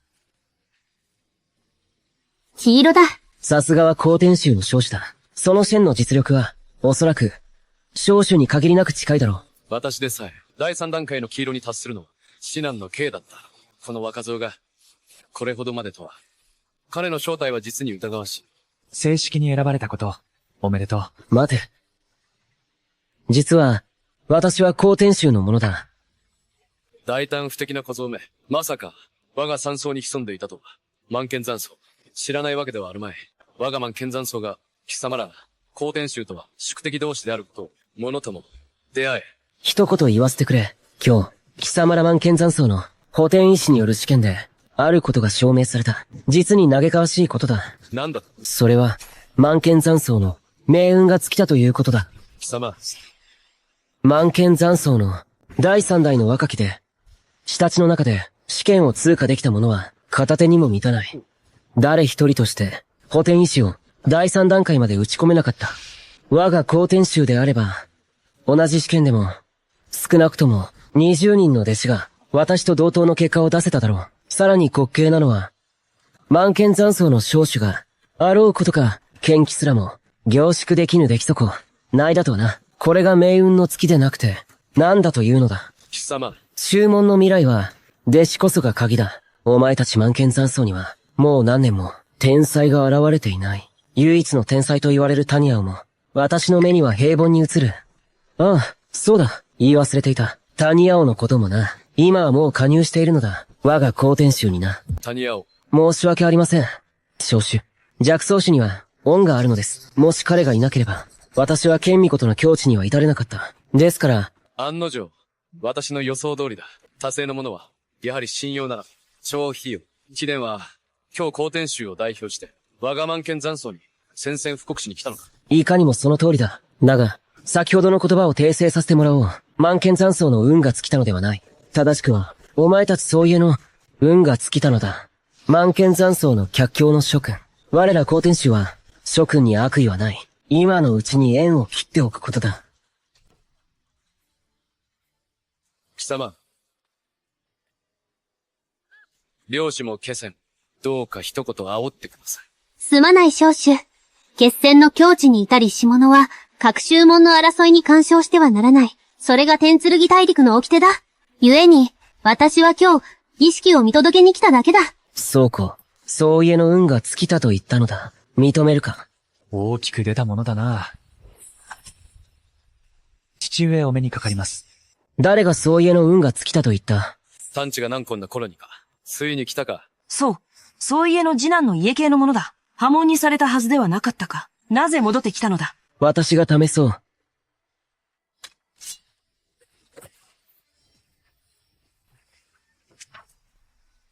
そう。黄色第3段階。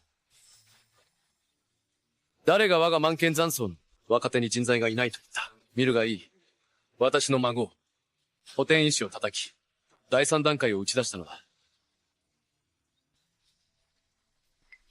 そうこうよ。そうこう。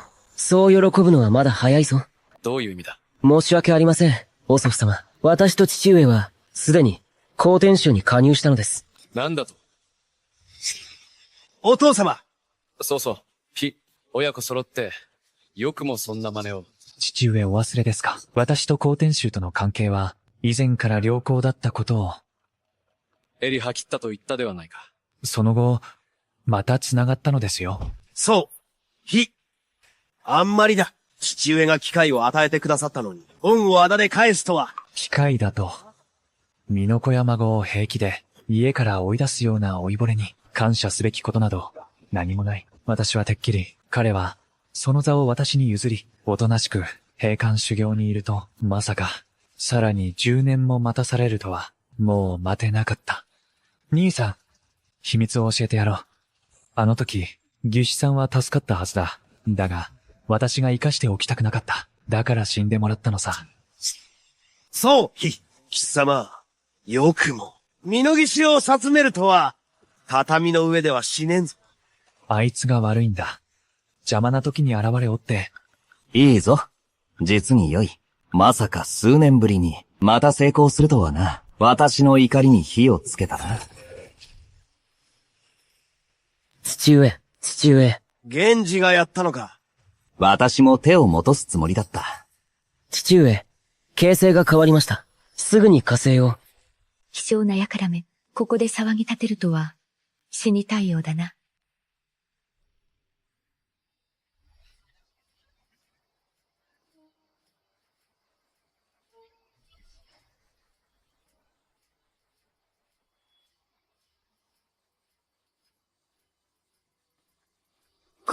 この女子は、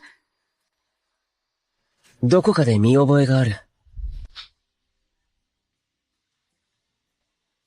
荘厳の次女。玉地だ。彼女に何があったのだ。間違いない。玉地だ。彼女が、なぜこんな姿に、そう日は少なくとも、六品剣巫女と堺の剣没だぞ。それを数高棚で切り捨てるとは、これがあり得るのか。感謝する。娘さん、逆賊の息子を売ってくれてな。玉地です。玉地。これが、お前の屋敷にいたあの小娘か。はい、父上。玉地は確かに、変わりは出ましたが、ですが、幼い頃から見てきたので、見間違えません。なるほどな。まさか、満剣残僧の次女が一人、これほどの実力を持っていたとは。一プリで仕留めるとは、六品剣巫女と彼女の強さは、少なくとも剣巫女との頂点に近い。これでもう誰も、満剣残僧の命運が尽きたとは言わせん。少主、おめでとうございます。おめでとう、玉地。まさか、玉地がこれほど成長していたなんて、彼女はずっと荘厳を慕っていた。今となっては、婚約を破棄した私など、高校の目には、映ってすらいないだろう。誇りにしていた才能も、次女一人に及ばないとは。滑稽ね。これでは、荘厳がたとえ、成人の義を受けずとも、このまま山荘に泊まることができるな。意外と言っちゃなんだが、その格好、なかなかに合っているぞ。荘厳、その手、いらなくなったのか？悪い。失礼したな。総監、まだ思っているのか。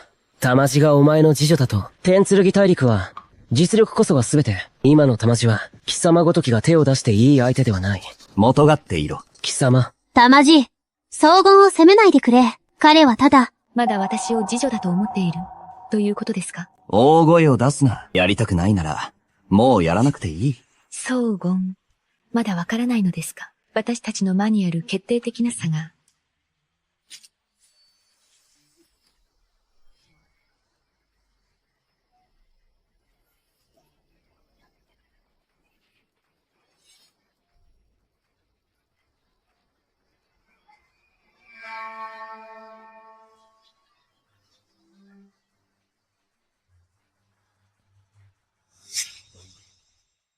まさか紫色だとは。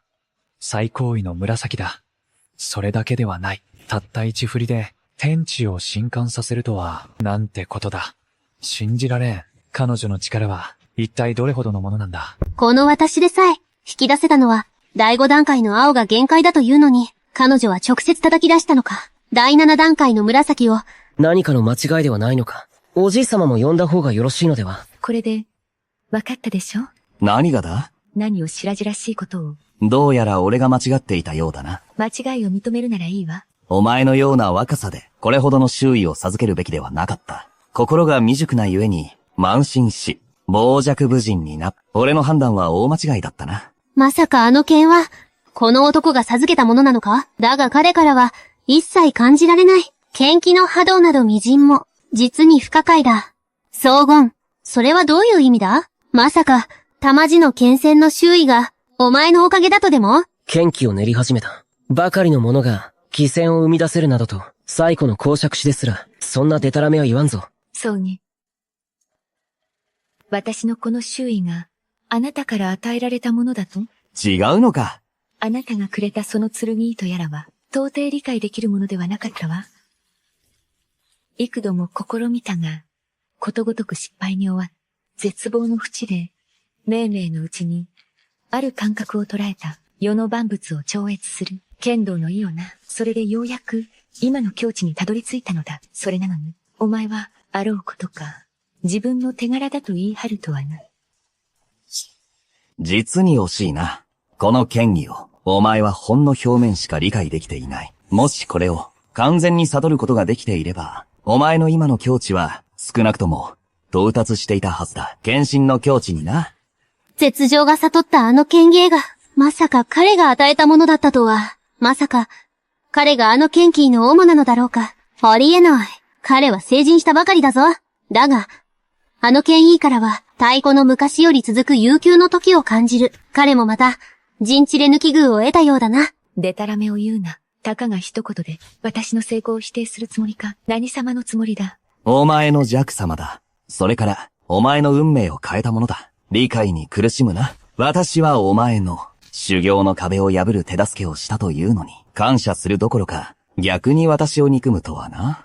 一体なぜだ。お前のせいで、私は、恥をかかされたのだ。これほどの境地に達した私が、あんな忌々しい過去を持っているなど、剣気の一つすら練り出せぬ廃人のために、13年もの間、馬車馬のように働かされた。これで憎まずにいられると思うか？それは、お門違いというものだ。我々は幼い頃から共に育った。かつてお前の両親は、我が山蔵で雑用係をしていた。お前を密かに産み落とした後、お前を捨てて、自分たちだけ逃げ出したのだぞ。私の両親が慈悲の心で、お前を引き取り、私の世話、役に据えてくれたのだ。よく考えてみろ。これまでの長い年月、我が家がお前に、衣食住で不自由をさせたことがあったか。少しでも厳しく当たったことがあったか。外にいる。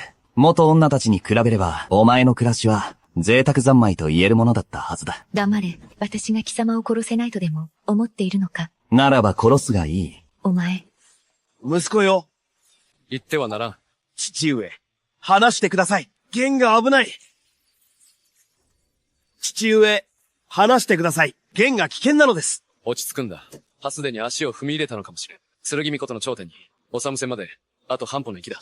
だが、彼女は、ずっと以前、土肥という身分にわだかまりを抱いている。彼女の今の感情は、すべて黄金に向いている。お前が彼女の注意をそらせば、我が山荘にとって不利になる。もし彼女が我が山荘を助けねば、高天衆に、ヘイドンされる恐れがあるのだ。総長よ。少子の教る通りです。対局を重んじるべきだ。対局など知ったことか。我がこの方が大事だ。一上、話してください。承認よ。たった今、我が満剣山荘は、黄金を破門とする。生死を問わず、好きに処分されるがいい。それで怒りを慎めてくれればよい。父上、あれはあなたの身の孫ですよ。私も娘の形勢に代わり、ここに正式に宣言する。黄金との婚約を解消する。これより、荘厳の生死は、我が夏家とは無関係だ。荘厳？運を天に任せるがいい。私たちの関係はここまでよ。形勢、お前はもう、自由のみになったのだ。では、私と裏切り者の間に、話すことなど何もない。私は、余計な波風を立てるな。今、鍵を握っているのは、このという娘だ。彼女の実力は、本物の汽船を除いては、おそらく誰も抑えられまい。祖父と父上が、到着してからまた話そう。さっきは私を殺したかったのではないのか。やるがいい。本気で私を追い詰めるつもりか。我が剣どうにかけて誓う。誰であれ彼を殺したなら、その願いを一つ叶えてやろう。よもや剣道にかけて誓うとは、必ず山もらねばならぬ。さもなくば、天罰がもとるぞ。誰であれ彼を殺したなら、その願いを一つ叶えてやろう。お前の父親を殺したばかりだぞ。なのに、お前は私のために動くというのか。あの老いぼれはとっくに死ぬべきだった。よくぞ殺してくださいました。あなたのために、奴を殺しましょう。私が奴を殺した暁には、私を、満剣山荘の将主になれればいい。問題ない。感謝いたします。上人様、私も望むところです。この者を仕留めるお手伝いをしましょう。夏慶星が私に嫁いでくれるなら。私が叶えられるのは、一人の願いだけだ。それは私に違いありません。私が先に申し出たのですから。今の私はすでに、正真正銘の一品剣巫女です。あいつを殺すなど、アリをねじりつぶすも同然、造作もないことです。総管理、あの世で母親に付きそうがいい。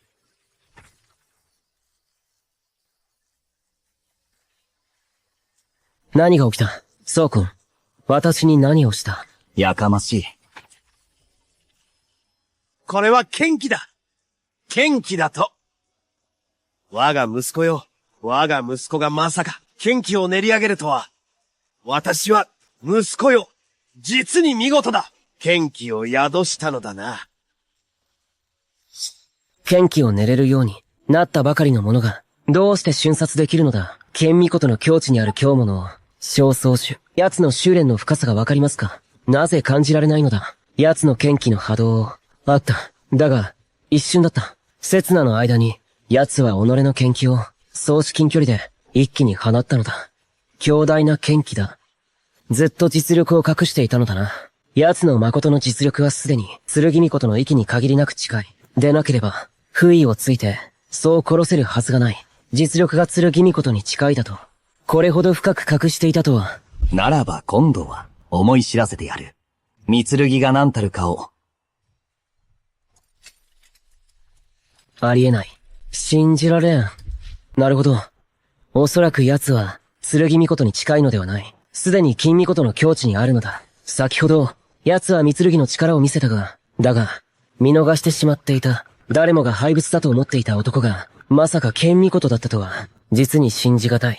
道理で余裕たっぷりだったわけだ。とっくに、剣巫事の境地に至っていたのね。なのに、どうしてずっと、教えてくれなかったの？私にも事情があったのだ。コンコン。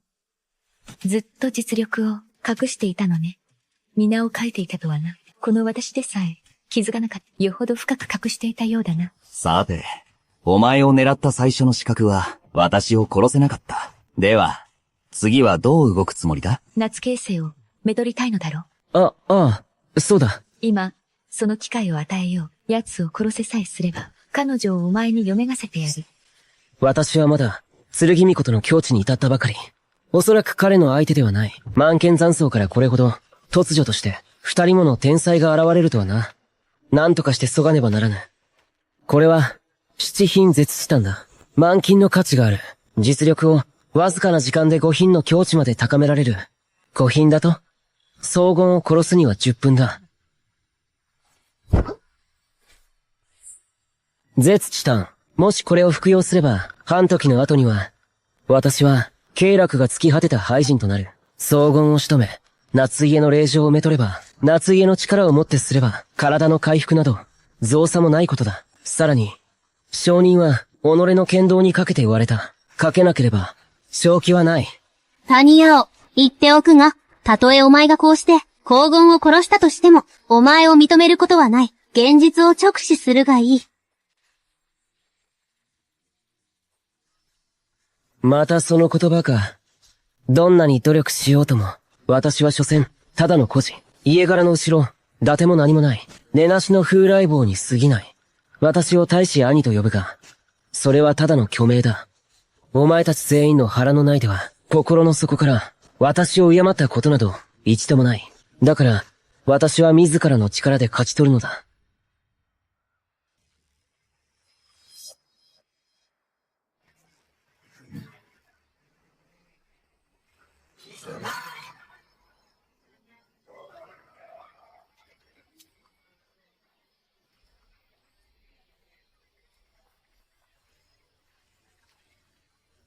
五品どころではないようだな。すでに六品の境地に達している。息子よ！逃げろ！お前では奴の相手になる！息子よ！逃げられはしない。谷谷お自身の修練も、もともと相当なものだ。荘厳が修練を隠していたとしても。だが、服用したのは、七品絶地丹を飲んだ谷谷だ。全身の勢力を絞り出している。たとえ、一時的に実力を高めたところで、荘厳では太刀打ちできまい。以前、お前は私をせせら笑ったな。門外のよそ者弟子だと。私がお前を包んでいると言ったな。三層の少子という地位を。だが今、お前は私の手で死ぬのだ。悔いはないか。何を笑っている？恐怖のあまり、気が触れたのではないか。お前の愚かさを笑っているのだ。お前特有の、その滑稽なものを、卑屈さから来る傲慢さをな。貴様。人生とはな、自分で決められるものではないのだ。お前が我々のような、良いへの指定を貶めば蔑むほど、それはお前自身の、心の卑屈さを証明しているに過ぎない。本来ならば、お前の天賦の才をも、修練にはげめば、70と死になる前には、間違いなく、厳選の境地に至れただろうに。だが惜しいことに、あまりに小さすぎる。何が小さいというのだ？器が小さすぎるのだ。死に損ないの分際で、この私に説教しようというのか。全く時間の無駄だ。お前を殺した後、夏形成をシュッてやる。再起を果たし、再び頂点に返り咲いた。暁には、万剣残草も手中に収めてくれる。その時、貴様が持つ、すべては、私のものになるのだ。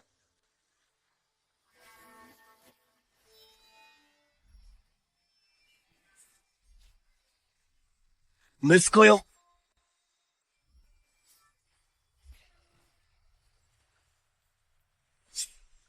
さすがは大使兄だ。この一剣の威力、少なくとも、八品の実力に迫っている。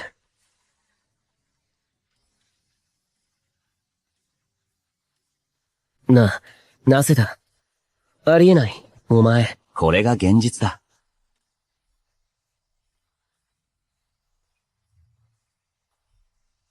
不可能なことなどない。貴様、なぜこれほど強いのだ。私の祖子など、お前ごときに分かれるものではない。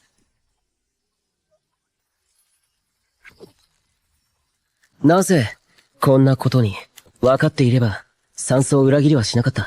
分かっていれば、弟弟子たちのために、公平な大使兄を演じていれば、良かったものを。油断した父上と祖父上は、なぜまだ到着しないのだ。このままでは、命が危うい。今の一撃、私の全盛期であっても、受け止めることなどできん。私は八品の剣巫ことなのだぞ。あやつ、もしやすでに九本家統とか、それ以上の境地か。総長、荘厳があれほど強いとは、なぜ言わなかったのだ。父上。父上、私も、いましたばかりなのです。ああ、あなた、我が名つ家に対して、何か不満でもあるの。荘厳があれほど凄腕だったなんて、よくも黙っていたわね。あの子が私に隠していたのだ。あの子と、形勢の縁談、もう一度考え直してもよいぞ。ふむ、私も検討をさせてもらおう。我がマン剣山荘が、荘厳を破門する件についても、慎重に検討するつもりだ。だが、それには条件が、彼が、玉路と和田かまりを解くことだ。さもなくば、たとえ彼が、九本家巫事だとしても、反戦を相手にすれば、生き残れる確率は、ほぼゼロに等しい。玉路はね、いい子だ。私は信じている。彼女が源氏を手にかけることはないと。さて、二人目の資格でも、俺を殺せなかったな。次は、どうするつもりだ。認めよう。私にはもう、お前を殺す術がない。お前はそれを見越して、余裕ぶっているのだろう。実にかまびすしいな。父上、お越しで。高天宗の祖主、長生風だ。反戦の強物か。おじい様。高天汽船にご挨拶申し上げます。漁師も、久しぶりだな。属性のことに、口出しはせぬのだろ。そのつもりだ。だが貴殿は今日、なぜ万剣山荘へ来た？招待した覚えは、ないはずだが。干渉はせぬ。ただ見物に来ただけだ。見物だとな、字のところ。高天宗のために威圧しに来たのだろう。もし兄の総価値が、あの時死んでいなければ、我が万剣残荘に、長貴様のような老いぼれが、のさばる劇などなかった。父上、叔父上も、貴船だったのですか？ 20年前、叔父上はすでに、半歩剣船だった。気仙の境地に達したが、結局、無事に、雷語を越えられなかったのだ。ほう。なるほどな。万剣残荘が、漁師も貴船と襟があるのは、総価値のおかげだったか。そこの娘、代わりに殺してやってもいいぞ。我が高天宗に入り、副宗主になるというならな。どうだ？これはまた、露骨な引き抜きだな。一がった。長生風の実力は、厳選に次ぐほどです。なんとかしてください。私に何ができようか。しかし、今は力が全ての世なのだからな。私にもどうすることもできません。私の考えは変わりません。もし証言がこの大惨劇を生き延びることができれば、もう一度だけ彼にチャンスをあげてもいい。感度のなれま、足し父さんお願いだ。弦を離してくれ。甘々にかまみたとうまれまれまれまれまれ。どうか、弦を逃がしてくれ。に謝罪しろ。そうすれば、彼女も許してくれる。証言、お前は万剣残荘の唯一の直系なのだ。生き延びること以上に大切なことなどない。この世において、俺を殺せる奴などいない。誰一人としてな。いいだろう。約束する。お前が奴を殺せば、私は皇天衆に入り。副総主として力を尽くそう。何がおかしい？さあ、かかってこい。傲慢な奴だ！小僧、俺の実力を知っているのか？俺は超西風。皇天衆の宗主だ。下船が相手でも、十分に渡り合えるのだぞ。父上、どうされました？父上、私を驚かせないでください。無駄口が過ぎる。貴様、よくもこれほどの真似を、私の息子を殺すとは。皇天衆の宗主、半歩剣仙があんな証言の手によって一撃で殺されるなんて。本当にあいつなのか、元気すら満足に寝れなかった男か。こんなことがあり得るのか。ああ、我が息子よ。これほどまでに強くなっていたとは。まさか、剣戦の域に達しているのか。父上、玄波剣戦なのです。息子は金戦だったのだ。我が子が気戦なのだ。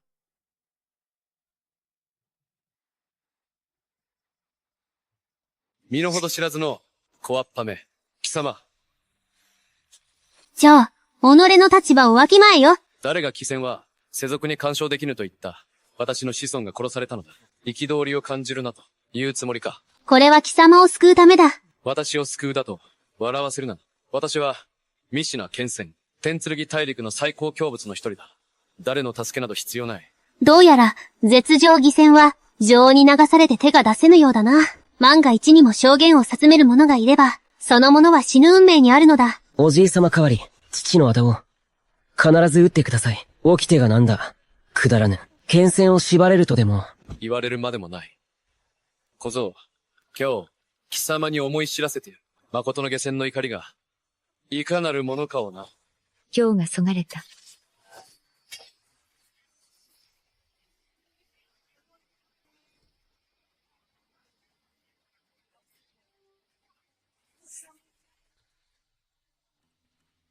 おじい様。おじい様。これは間違いに違いない。これは夢に違いない。皇天貴戦、剣剣大陸を縦横無尽にかけること。34年、まさか今日、命を落とすとは。我が満剣山荘の小娘が一角を制する気戦であったとは。それも最高位の気戦だとは。天よ。ああ、天よ。なぜこれほどまでに、この装甲をもてあそぶのか。絶情承認には家ついたします。漁師も気戦が、のことを、承認と呼ぶとは。貴様、一体。絶情義戦には、家ついたします。玄よ、早く絶情義戦の前にひざまずけ。ふさわしくない。だと？この私が、堂々たる七、金剣戦が、補填石を最高位の紫色に輝かせたのだ。天元に私以上の者がいるものか、それをふさわしくない、などとよくも言えたな。七品気戦、一撃でほふれたのも道理だ。見しなき戦をな、補填石を最高位の紫色に輝かせるとは、これで全てが点がいった。それでもまだ足りない。よかろう。殺しはしない。だが、叩き出すことはできる。今日より、満剣山荘は、絶頂山荘とか、異名する、宗家の一族は皆、夜明け前までに立ち去れ。さもなくば、容赦なく着る、いかなる援助も、あるいは、宗家を助ける者は、この私を敵に回すと知れ。絶情義戦よ。あなたはすでに兄弟だ。なれど、主を害するとは。満剣山荘はもとより、実力至上主義ではないか。金銭がおらぬ山荘など、相番。朽ち果てるのみ、自ら退いて立ち去るか、それとも、私が手を貸してやろうか。そんな。まだ失せぬか。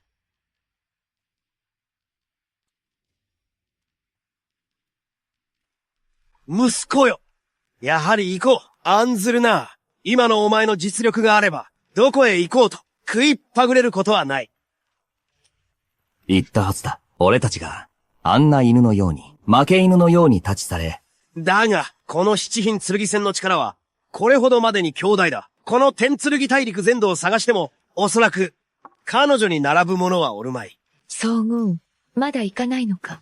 立ち去ってもいいが、だが今日は、非常に大事な日なのだ。私の成人礼の日なのだからな。そのようなことが、今更重要だとでも？黄金。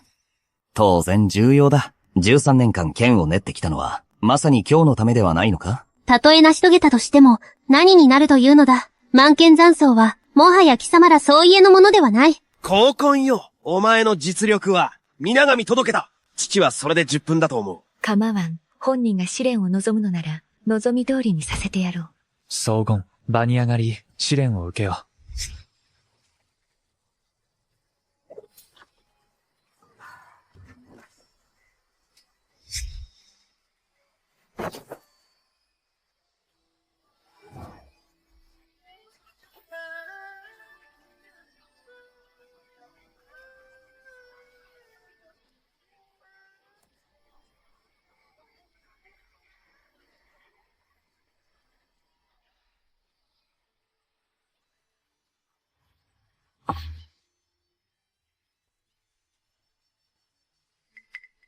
宣言しろ。割れた。真っ二つだ。補填石が切り裂かれたぞ。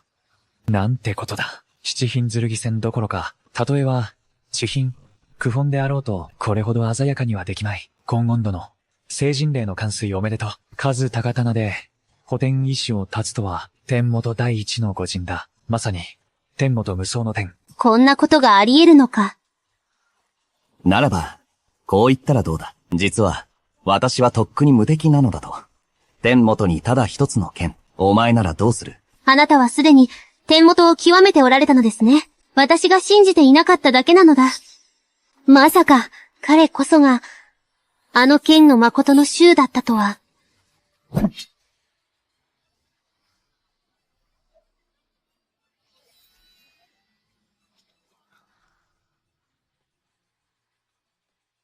ありえない。どうやって成し遂げたのだ？それほどの周囲をどうやって手に入れた？信じられない。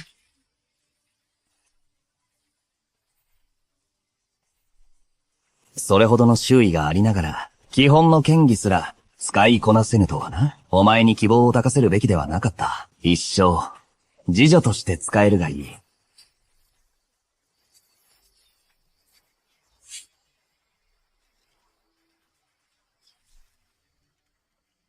ジャク様。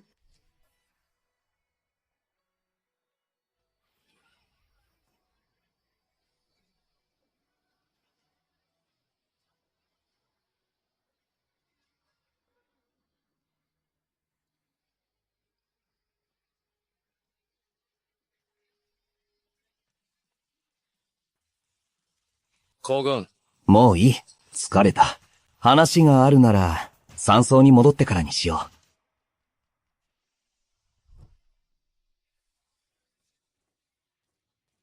荘厳よ。お前がこれほど強かったとは、なぜ祖父に言わなかったのだ。これほどの実力があると知っていれば、お前に対して、あんなに厳しくはしなかったものを。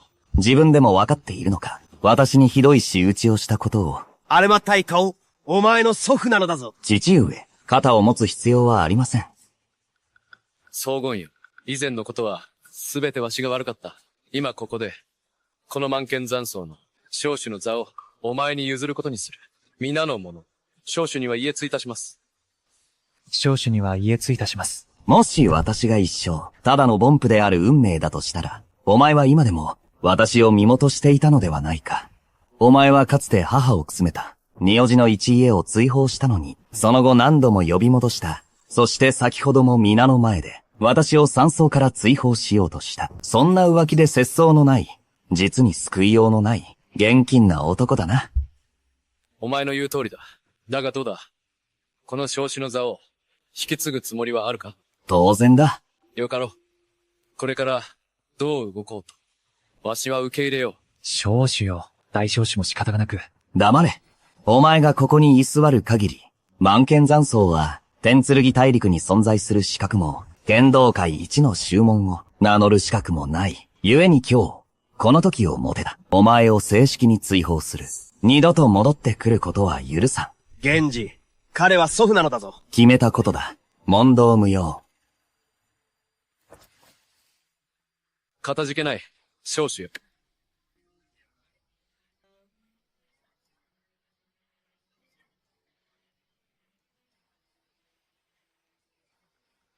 父上。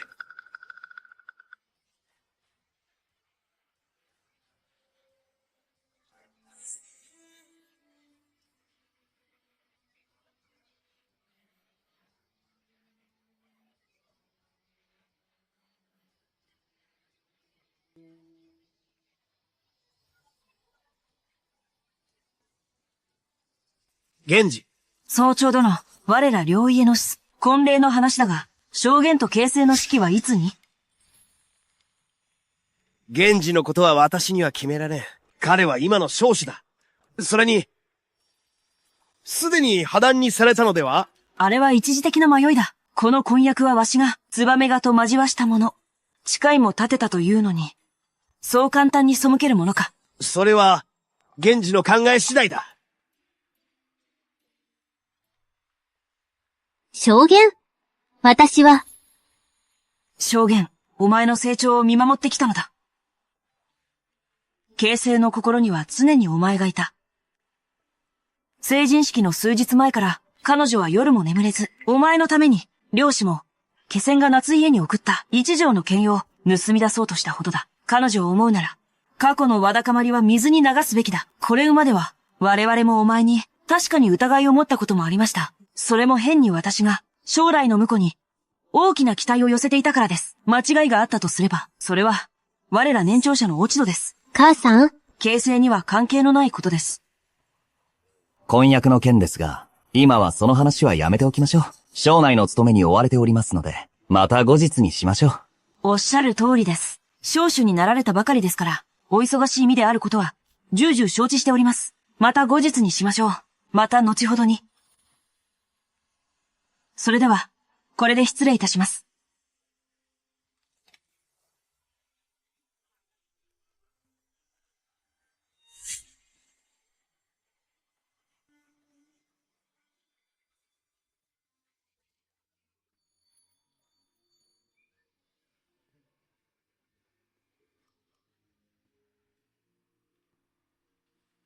形成、悲しまないで。以前の我らは証言を過小評価していたけれど、今のかの地位を考えれば、面と向かって拒絶されなかった。それだけでも、まだ望みがあるということよ。お前の婚約も、きっと希望はあるわ。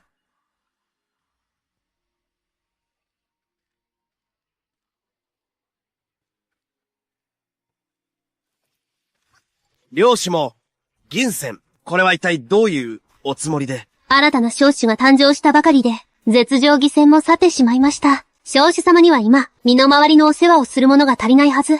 少主様さえお嫌でなければ、この漁師も、お棒でお仕えしたく存じます。なんだと、あの漁師も、気仙がまさか、小主の次女になりたいと言い出すなんて、夢でも見ているのか。あなたは高潔なるし貧気仙ではないか。次女になるなど、卑しいとは思わぬのか。ですが、ある者は、必死に逃れようとしました。この過去から、それなのに、自ら飛び込もうというのか。お許しをいただけるのであれば、お棒でお仕えできることは、漁師もにとって、この城内誉れにございます。どうして無元にできようか？それで、源氏、お前の考えは？わかりました。そこまで誠意を見せてくれるのなら、私の棒に置くことにしましょう。専属の次女としてな。感謝いたします。少主様、この漁師も誠心誠意お仕えいたします。顔を上げなさい。漁師も剣仙、長年、孤高の存在であったあなたが、次女になるなど、なれぬことも多いのではありませんか。そのようなことはございません。ならばよい。ならばよい。結局、己の力を隠し通すことはできなかったか？私の現れが、この世界に激動と変革をもたらすだろう。それが災いとならぬことを願うばかりだ。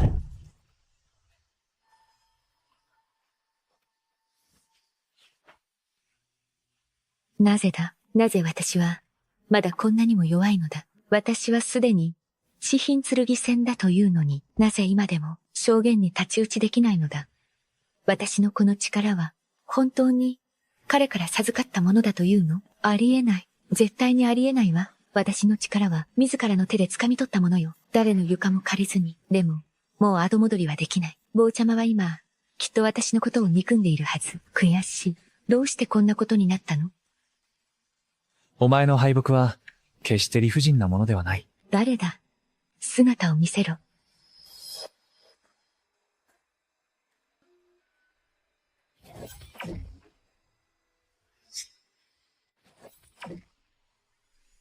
何者だ？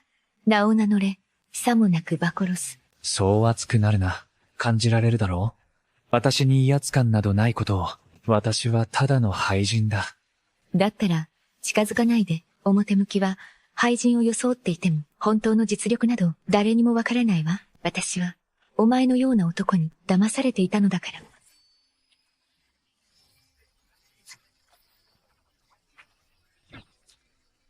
まさか、ただの廃人が、七品剣戦をここまで警戒させるとはな。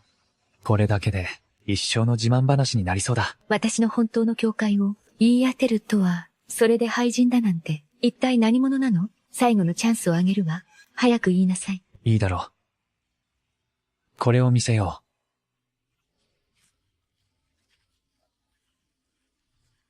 う。魔族？お前は魔族のものか？誤解するな。私はただの廃人だ。ただ、この、真心のおかげで生き延びているに過ぎない。さもなければ、この傷でもう、何度も死んでいるはずだ。その傷、妙な形ね。どうやって折ったの？天雷号だ。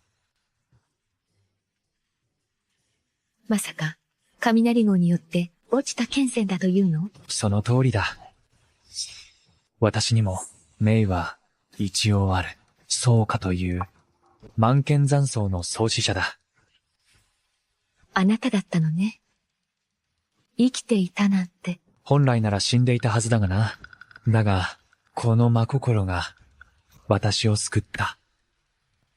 ありえないわ。真心は、そう簡単に手に入るものではない。まさか、最初から用意していたの？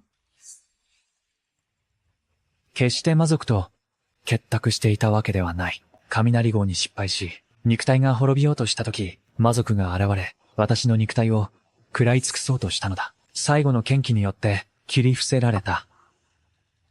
本来なら、私はこのまま死ぬはずだった。だが、思いもよらなかった。魔族の者が持つ真心が私に抱かせたのだ。強烈なの、渇望を。そして最後には、お前の見ている通り、私はこうして、人でも鬼でもない姿で生きながら得ている。私が信じるとでも。信じるか信じないかは、お前次第だ。どのみち今の私は、お前のような二品剣戦の敵ではない。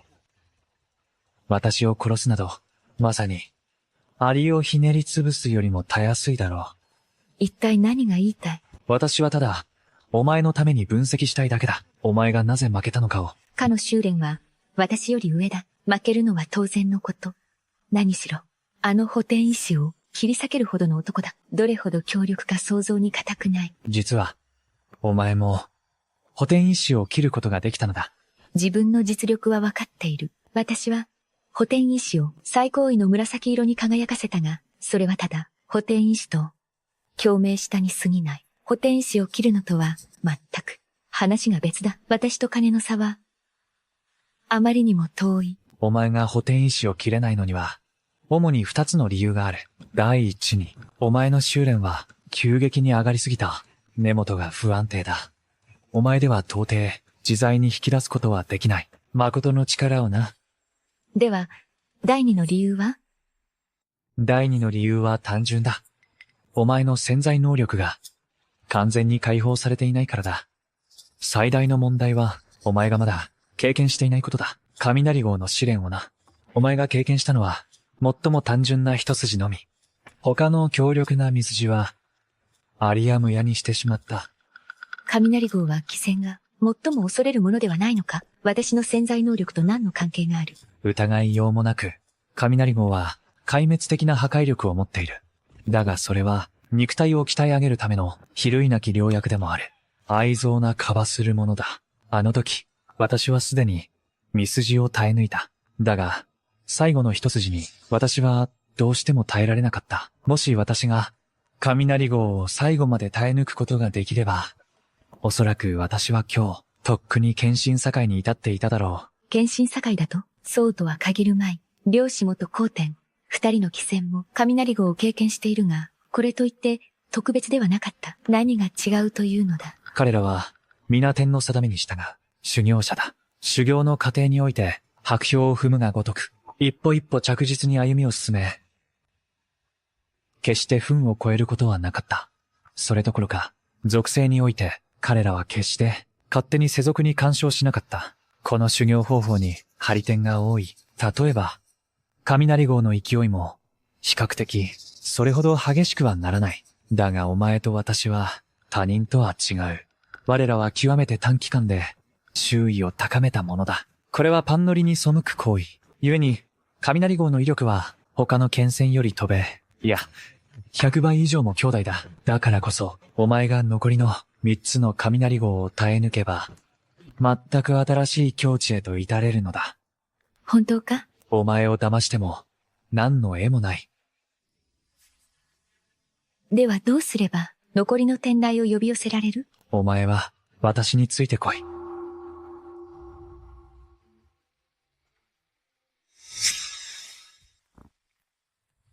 ここはどこだ？かつて、私が修行した場所だ。中に入れ、天台の試練に耐えられるよう導こう。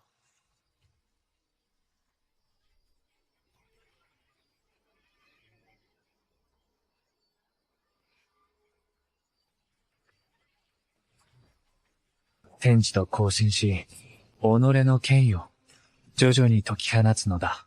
さらば雷号がおのずと湧き起こるだろう。忘れるな。雷号とは、乗り高いたようにして、波動の号である。残る3つの雷号は、九天雷号、弱滅雷号、そして、乾坤天雷号だ。これらに強弱の差はなく、ただ激しさを増すのみ。故に、最初から力を、温存しようなどと思うな。一つ一つの雷号に対し、前例をかけして、防がねばならぬ。生き残りさえすれば、市中に勝つを求め、破滅の後に神聖が待っている。さあ来い。第一の雷号、九天雷号だ。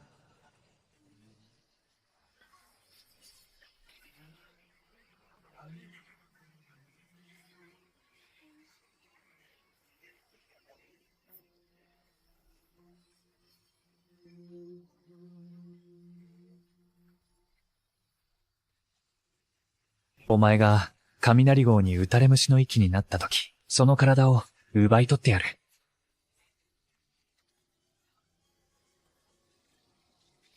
ジャック様、書類の整理、お疲れ様です。お茶をどうぞ。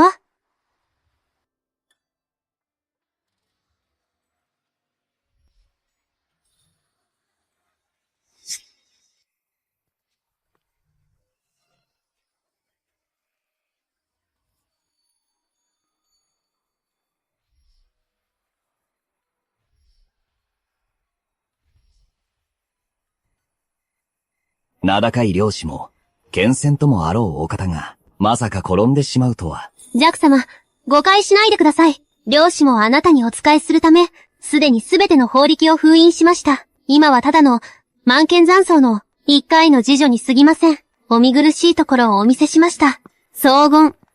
持ってきたわよ。あなたの好物のローストダックよ。あれは、漁師も貴船ではないか？どうして黄金と一緒に。それもそうか。今の黄金は、比類なき小物だ。たとえ西方山で、100年修行した漁師も、貴船とて、盆心を抱いたというのか？漁師も、剣戦にお目にかかります。夏お嬢様、おやめください。今の漁師もは、ただの満剣残草の、一回の次女です。例には及びません。ええ。漁師もは決めました。次女として、弱用の小川に使えると、もう剣戦などではありません。お前は元がっていろ。あの漁師も厳選ですら、荘厳の側にいたいがために、進んで次女になるというのに、私には、まだ資格があるかしら。荘厳と肩を並べる資格が。さっき言ってたわよね。ローストダックを持ってきたって。さあ、早く早く、これが食べたかったんだ。一緒に食べよう。ほら。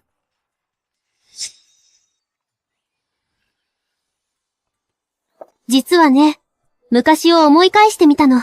子供の頃、私たちは仲が良かったわよね。研究を凝縮できるかとか、そんなことは考えず、未来のことも気にせず、ただずっと、あなたを私の夫だと思っていた。もう言っただろ？あれは子供の頃の話だと。今はもう戻れないんだ。まさか、こう言いたいのか？俺たちが結ばれる機会は、二度とないのだと。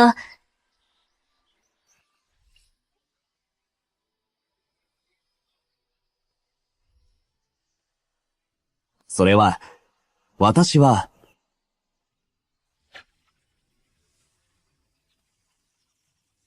なぜ突然、また雷号が降臨した？まさか、新たな奇戦が世に現れたのか。おめでとう。九天雷号を無事に乗り越えたな。第二の号、弱滅雷号が、来たぞ。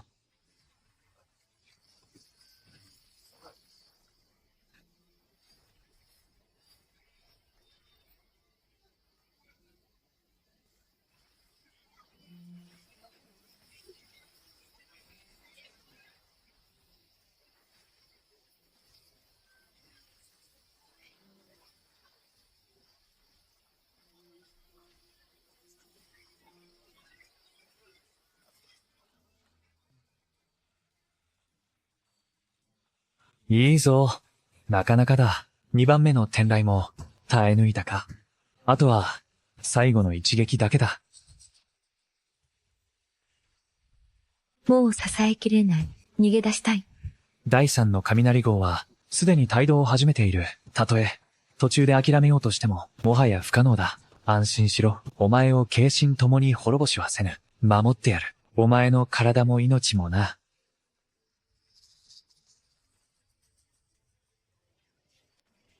ジャック様、助けて。ジャック様、助けてください。ジャック様、助けて。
やはり貴様は強いな。これほど強力な三連の雷号を浴びながら、木旗を完全に立たれる、どころか、その肉体がこれほどまでに完璧に保たれているとはな。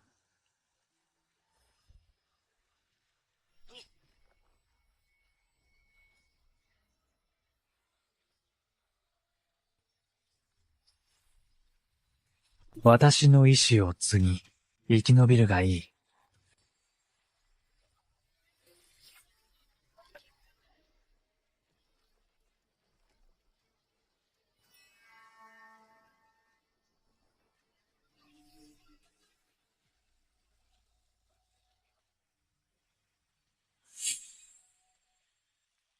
なるほど。これが献身境の感覚か。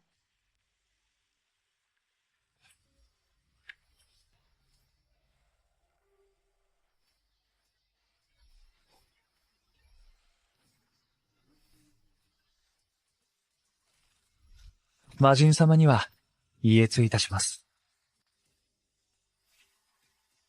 大変です。息子よ。父上、どうされました？魔族の大軍が我が山荘を目指して押し寄せてきている。このままではすぐに大和まで攻め込まれるぞ。魔族だと？数千年前に姿を消したはずでは？その通りだ。奴らは密かに潜伏していたのか。この世界の魔族がついに現れたというのか。まさか私の存在が原因で、ジンマの衝突が早まったのか。息子よ、なんとか言ってくれ。わかりました。父上、皆に伝えてください。山荘の全人員を裏山へ避難させるのです。五山大臣で身を隠し、被害を抑えてください。だが魔を払い道を守るは、それこそが我が、万剣山荘の胸ではないか。我らが撤退してしまえば、侵入してきた魔族によって、民たちが犠牲になるのではないか。退くわけにはいかん。将軍様、私はあなたと共に戦います。何をバカなことを、お前は父上と一緒に行け。あなたはどうするつもりですか？無論私一人の手で、殲滅するまでだ。前世の過ちは、二度と繰り返さない。今世では、決して情けはかけぬ。一人で行くなど、無茶だ。天剣大陸の数万年の歴史の中で、この魔族にもし魔人が現れでもすれば、人間界に存在するはずがない。わかっているのか？魔人は献身すらも、凌駕する恐ろしい存在なのだぞ。息子よ。お前が今や、強大な力を得たのは知っている。だが相手は、魔人なのだぞ。魔人ごときが、私の前で増長するなど肩払いたい。早く命令に従ってください。玄よ。ご安心を、私を信じてください。長州様だ。形勢よ。行こう。どうか、無事でいてくれ。玄を信じるのだ。早く行くぞ。行くがいい。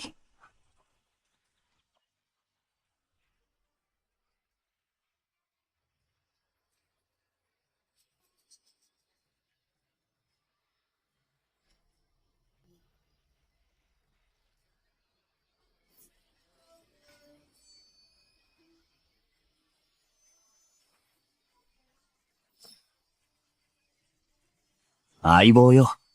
久しぶりだな。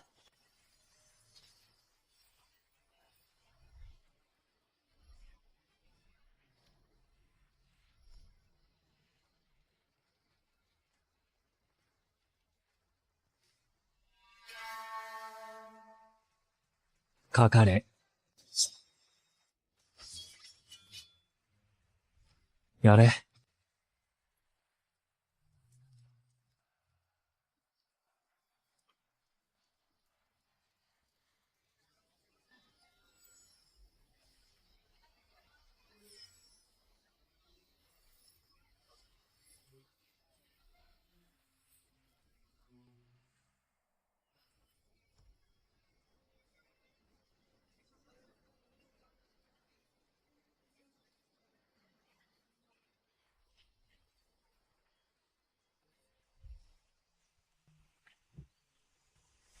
今がなる、まさかお前だったとはな。私はただのではない。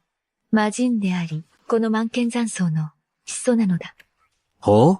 現世の境地を目指しながら、雷号に見舞われ、命を落としたあの御人か、無様だな。まさか魔道に落ちるとは。今のお前の修行は、すでに、献身の境地なのだろうな。察しの通りだ。今や、私も、魔人の境地にいる。我らの実力は白昼している。その上、私には大魔誠系がある。この子の魔行を前に、私と対峙して、正気などマンに、一つもない。本来なら、即座に殺してやるところだが、惜しいかな、の意識が、それを好んでいる。だが、貴様に機会を授けよう。ひざまずき、頭を垂れよ。我が魔族に戻るなら、命だけは、助けてやろう。自信があるのは良いことだ。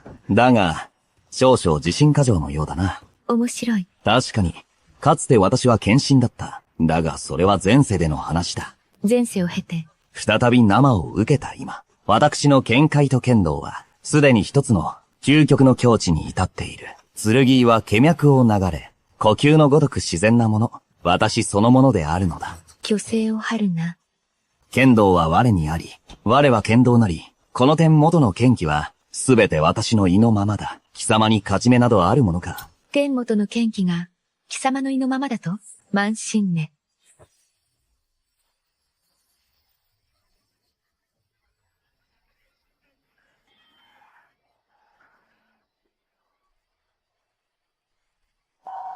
私の剣気が、すべて貴様に吸収されたというのか。そんな馬鹿な。この世に私を、傷つけられる剣気など存在しない。まだわからぬか。たとえ献身であろうともな。どうしても、私を呼びたいのであれば、こう呼ぶがいい。剣聖とな。ゴータマンは最後に引導を渡してやろう。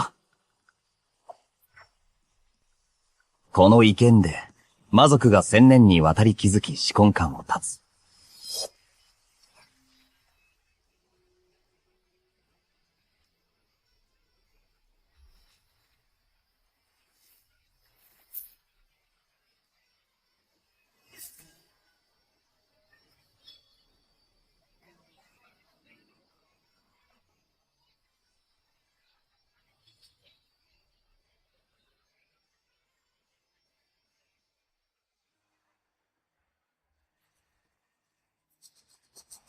私の負けだ。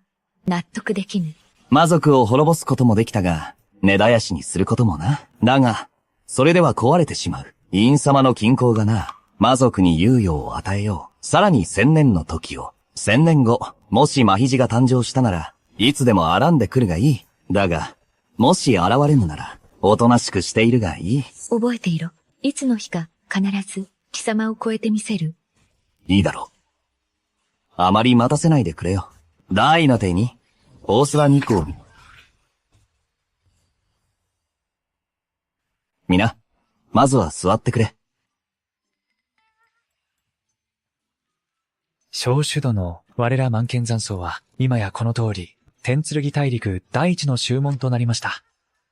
小主の剣は天元に轟き、もはや天元無敵です。小主殿、誠に喜ばしい限りです。3人の長老も、お座りください。小主殿、そろそろお考えになってはいかがです？ご自身の縁談について、長老の皆さん。さよです。そうあるべきだ。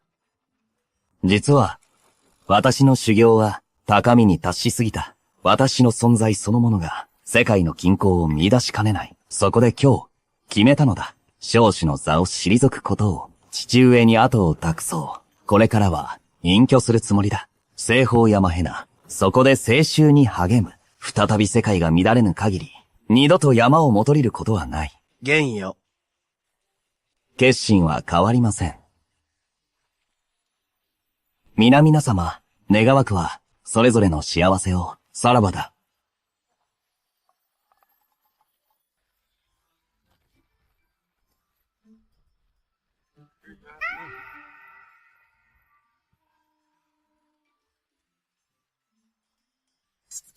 待ってくれ、玄よ。そうにす。